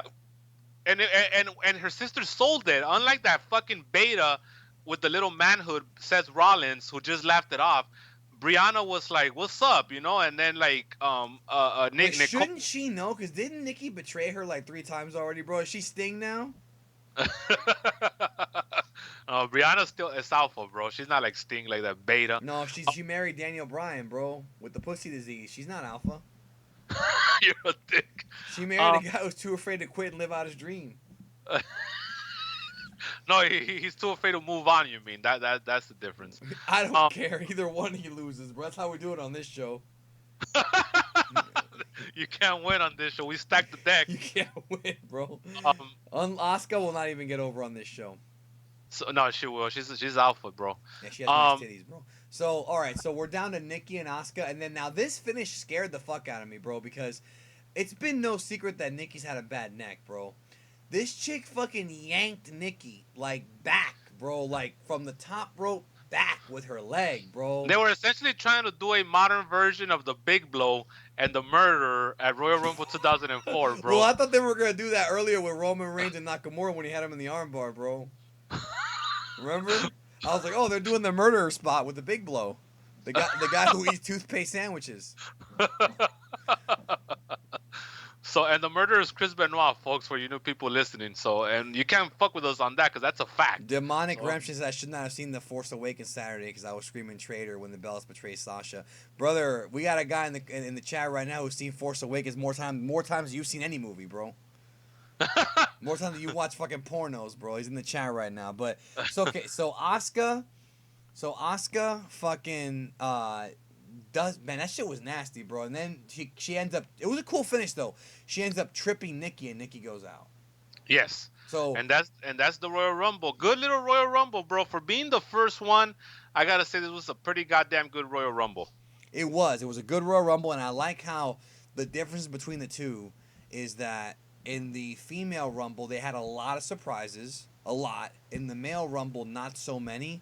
The male Rumble, see, they were two different. One thing that was smart about these Rumbles, the way they were booked, is that with the first Rumble, the men Rumble, you had a lot more like old school kind of, with the irresistible force being the immovable object. Like you had like more of a struggle at the end of the Rumble. You had like those little mini matches.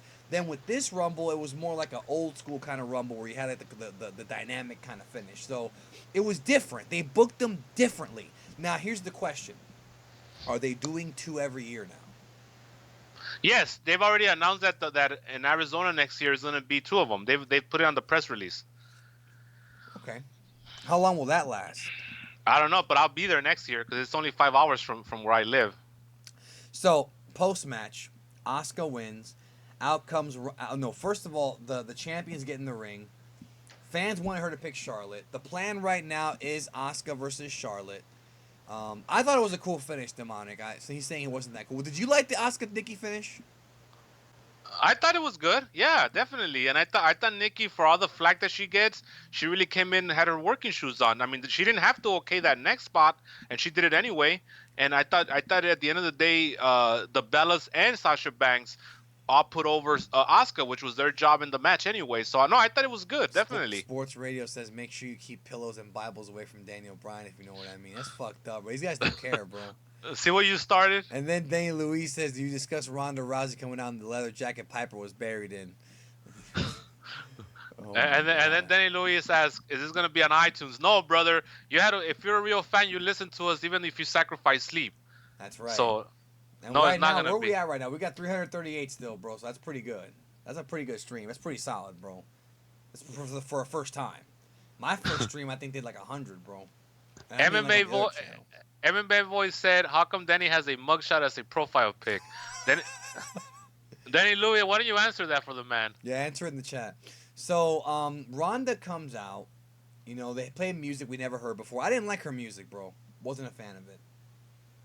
Oh, okay, well, that's Joan Jett. You don't you're like Gigi, bro. You consider yourself a music expert and you only listen to one genre. So that's bullshit. Number one. Number two, I'm just not a fan of Joan Jett, bro. Oh, that's too bad. I love rock and roll. I should have come out with that instead, bro. But so Rowdy Ronda Rousey comes out, and it was fucking weird. She comes out. She's gonna shake hands with Asuka. Asuka slapped her hand away, and then Ronda points at the WrestleMania sign, bro. What it was amateur hour in the acting department is what it was, bro.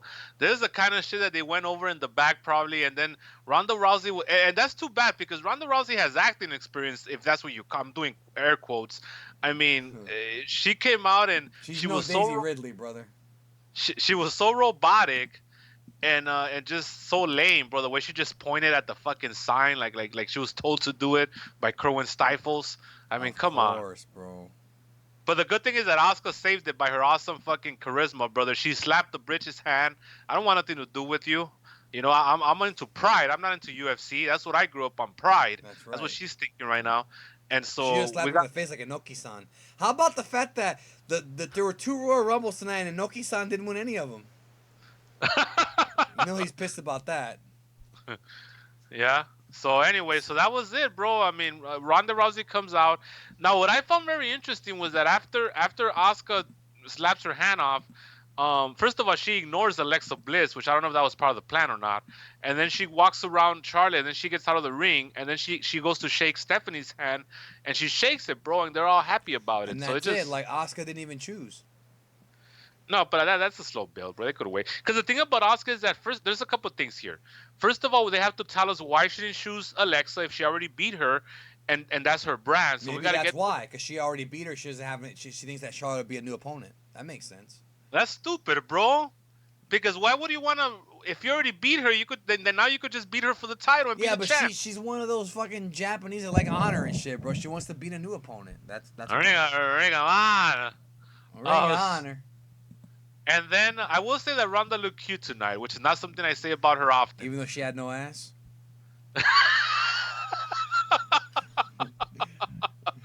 Well, I mean, you can't win them all, but she likes Dragon's Balls, which is something that everybody about 90% of the jabronis here on your channel like. That's correct.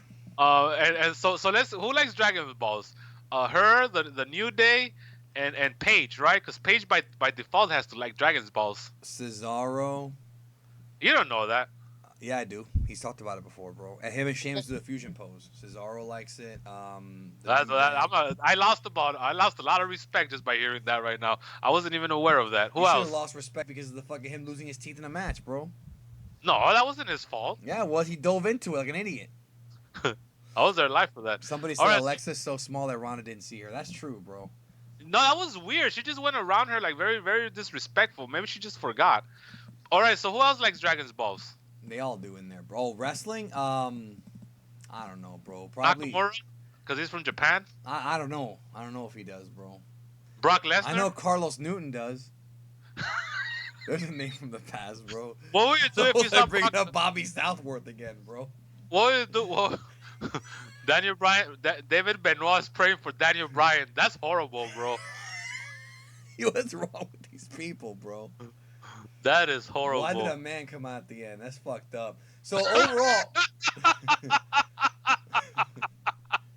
brother, it wasn't Christina Cyborg Santos, bro. Yeah, we never got that fight. We got fucked out of that one too, bro. Like we got fucked out of Trish versus Beth. So, or Hogan versus Austin. We never got that, bro. So many dream matches we never got. So what do you think, bro? Kenny Omega does like Dragon's Balls. What do you think about this Rumble pay-per-view? I guess the Young Bucks also like Dragon's Balls too. Then, I know I enjoyed this pay-per-view. I thought it was really good, bro. They have that one guy when you see the picture of Stephanie shaking hands with Ronda. That one guy from Good Burger is taking a video of her, bro. The guy with the big eyes. The guy that's next to fucking Hugo Savinovich. Oh, that's right. Yeah. Good Burger, what you want a Good Burger? No, it's home welcome to Good Burger, home of the Good Burger. Can't take you on. I like how this guy MMA Voice brought up Josh Koscheck, bro. Well, you better know who that is if your name's MMA Voice. You better know who Bobby Southworth is too, bro. and Chris Crybaby leaving. So okay, what do we know about this Ronda deal? That she's gonna be a full timer. I'm guessing more of a Lesnar schedule, but we really don't know. And the plan is for her to do something with Stephanie at WrestleMania. So I mean, the thing about her is that she said on the article that she's full time. She ain't here to get a payday. She ain't here to come do a one-off. She ain't here to take any money from the boys. You know, so Johnny Mundo would be happy to hear that. She's here to be a full timer. Now, does that mean she's gonna go on the road? Does that mean that she's gonna wrestle in fucking Poughkeepsie? I don't know what that means, bro. I don't think she's gonna wrestle house shows, bro. I assume not, unless she wants to actually get better. Does that mean she's gonna fucking or is this the Brock Lesnar deal we're talking about here? I'm guessing it'll be TV, bro. Like Bruce Pritchard said, that TV. So I see people are saying right now, do you think Kenny Omega's coming to WWE next year? I don't think so, bro. But I don't know. Let's see. Well, okay, so his contract expires in January 2019. That's right. So it's a possibility. He's gonna be 35 years old by the time his contract comes up. So I wouldn't doubt it if he wants to make the big paydays in the tail end of his career, and he's gonna have the hype behind him. So I wouldn't say no. I would say it's a possibility, depending where the business is at that point, because this guy has evolved his career has evolved so much that anything's possible. I mean, he's hot right now. I mean, like legitimate, not fucking niche New Japan hot. He's like mainstream hot. The Hot Topics numbers kind of prove that. So who knows where he's gonna be in a year and a half? But I would say maybe. That's what I would. He's making good money now. I mean, he really is. Yeah, and then right now he's got a lot of freedom. That's the big thing. Is he a mark for the business to where he wants to walk down the aisle at a WrestleMania? or is he a mark to where he just wants to make big money? If that's and have fun. If that's what he wants, then he doesn't have to go anywhere because he's gonna make big money for a while. I You just know? put in the chat right now that picture I showed you earlier, bro, of Ronda talking to all those news people, and then Hunter sneaking up from behind doing that selfie, bro. I just showed him the picture, bro. You can literally see Paul there, bro. I saw it already. That's I know you wacky. saw it, but I'm talking about them, bro. Like they didn't see it. Well, maybe they did see it, but I saw it. But why doesn't he just go out there and take the video? Why does he have to be all secretive? Right here, bro. It just got revealed. Just got revealed in the Observer, folks. So I told you on this channel, I said that Ronda's gonna be working a mixed tag at WrestleMania days ago. Right here on the Wrestling Observer. The current plans for Ronda Rousey's WWE debut at WrestleMania looks to be a tag team match against Stephanie McMahon and Triple H. I told you. Yeah. Yeah. Yeah, but here's the thing, Draven. I tell these people that I got fucking sources, bro, and they fucking sit there and think that I'm making it all up, bro. Let me ask you a question. How the fuck could I have made up Lita being a fucking surprise and the outfit she wore? I don't know. I don't follow your channel, bro. So I don't know who the fuck you're talking about. But I'm saying, how could I have made that up, bro, and been right about it, bro? You gave me the scoop and I believed you, so I ain't got nothing against that. Yeah, but people are assholes, bro. Like, it's right there, bro. So ban them then. Well, no, they're not assholes now. So there you go, bro. I mean, it's there. Again, it says here it's unknown whether the match can be put together. Johnson hasn't been able to wrestle a significant match due to insurance reasons regarding movies he's agreed to do. But the talk right now, bro, is Ronda Rousey in a tag match against Stephanie and Triple H. Put that in the Geek Them Is Right folder again, bro. Well, that's gonna be the real main event if that's the case. Yeah, and I broke that before Dave. So that means that Kurt Angle just got squashed for no reason. He's not gonna get his comeback. He's gonna wrestle Jason Jordan at WrestleMania. No, are you assuming that, or that's a actual speculation? No, I'm talking shit, bro. I don't know. No, I think Seth Rollins is gonna wrestle. So what's Angle gonna do? Nothing. He's a geek, bro. He's gotta do something, bro. Well, he's a general manager. He's gonna be there in a backstage skit. Maybe he'll wrestle Shano, bro. That's it. Daniel Bryan gets Kurt Angle to wrestle Shano.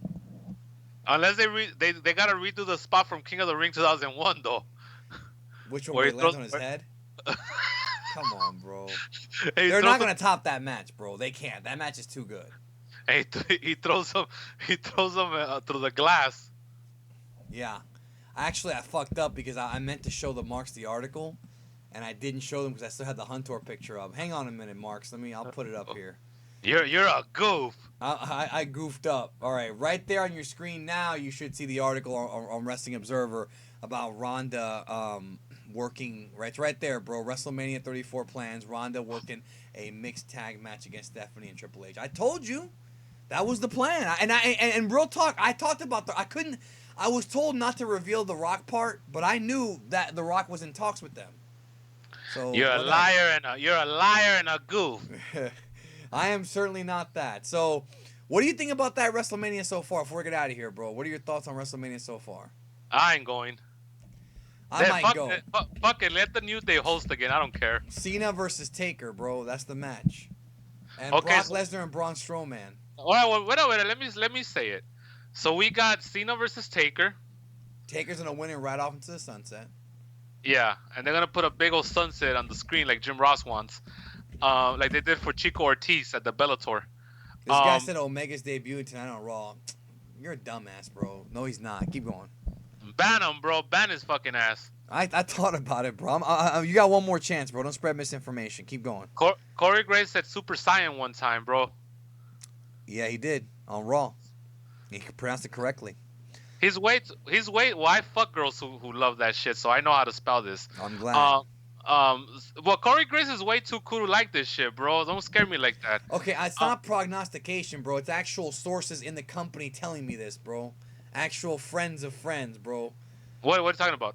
The guy says that I'm a great prognosticator. I'm not guessing that Ronda's having this match. I was told she's having the match, bro.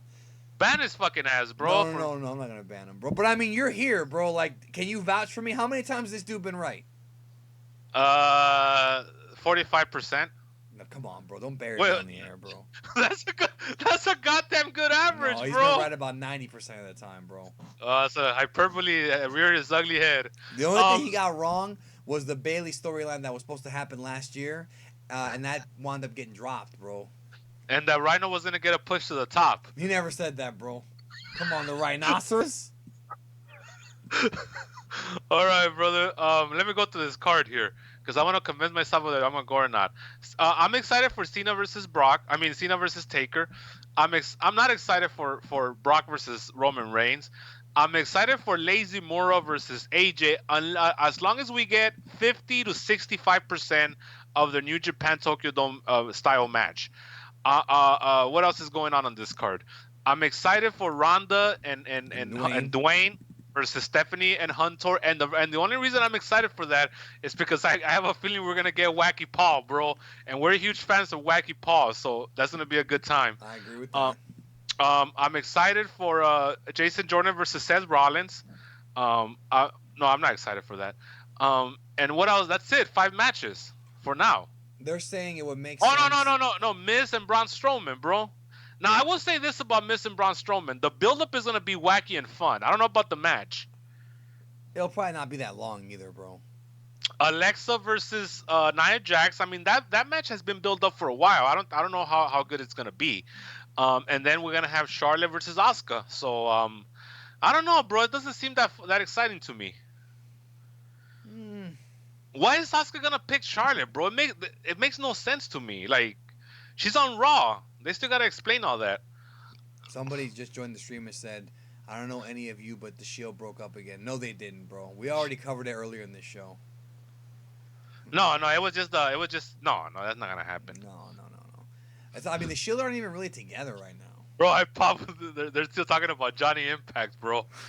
Well, fuck him, bro. I love how John Hannigan, the man, has become such a meme on this show that people just randomly bring him up just to bait you into saying something about him, Brother, bro. That's why. Se lo merece. That's all I'm gonna say, bro. Walmart mom on Ron the Cluster B. Ron the Truth Killings? That's all I remember, bro. Yeah, man, so we're done. We are done. Any final thoughts? I had fun. I had fun doing this. Maybe we could do it more often, although probably not. Please, again, if you liked it, if you had a good time, our shows are usually short. You missed the entire stream, bro. Somebody came just now saying I'm late. Yeah, you missed the whole thing, bro. What are they saying? They're saying, the guy said, I'm late to the stream. What did I miss? You missed the whole thing, dude. And this guy asks, does The Rock have a Paul Hunter complex? In Jumanji, he did. That's about it, though. I say you fucking get rid of him, bro, right now. So the thing is... Oh, they want us to talk about EC3. Oh, well, I pop for that, bro. Me too, because they called him EC3. No, especially because he did the EC3 fucking entrance, bro. What a mark this guy is for himself. I couldn't believe it, bro. He turned around, he turned his head, and then he turned all the way around. Trouble. I just saw Paige's sex tape for the first time, and that's all he says, bro. He doesn't give us a review or nothing. Let's see. Vince likes his balls. What? Before we get out of here, let me go to these final ones. Vince likes his balls on Raw. I don't know what the fuck these people say, bro. Kenny said he wasn't an AJ match in the WWE. That's the only reason he would come. Bless your little heart. Where the fuck? Okay, she cried a little bit. Am I behind on this thing, I think bro? you're very behind, bro, because I'm looking at people talking about Dixie Carter and shit. Now, EC the 3, bro. How about the fact that his name is Ethan Carter the 3rd? He's supposed to be related to Dixie, but Dixie's not even involved in this fucking company, bro. But so I guess he's just gonna be EC3, and we're never gonna know what the initials stand for. That's right. That's wacky if you ask me, bro. Ethan Carter the 3rd, bro. Can you get Draven to talk about Dragon's Balls? Nope. Not for free, he can't. That's right. Join the Patreon on whenitwascool.com. John Laurinaitis versus Sasha Banks hairline. What is that? It's not even. Let's see. Let's see. He's gonna put the Ace Crusher on it, bro, and her weave will fall off. So that's pretty much it, bro. Because I'm getting bored reading through these. Nobody says anything that's gonna interest me to get involved in it. Oh, we're done, bro. The show is done. Okay, well that's pretty much it, bro. Well, let's log us out of here. I don't know how you do that, but all right. So wait a minute. Once again, thanks everybody for listening. It was cool. It was fun. I'm buzzing real good right now. I'm gonna go to bed comfortable, and we'll catch your ass down the road. We'll catch you down the road.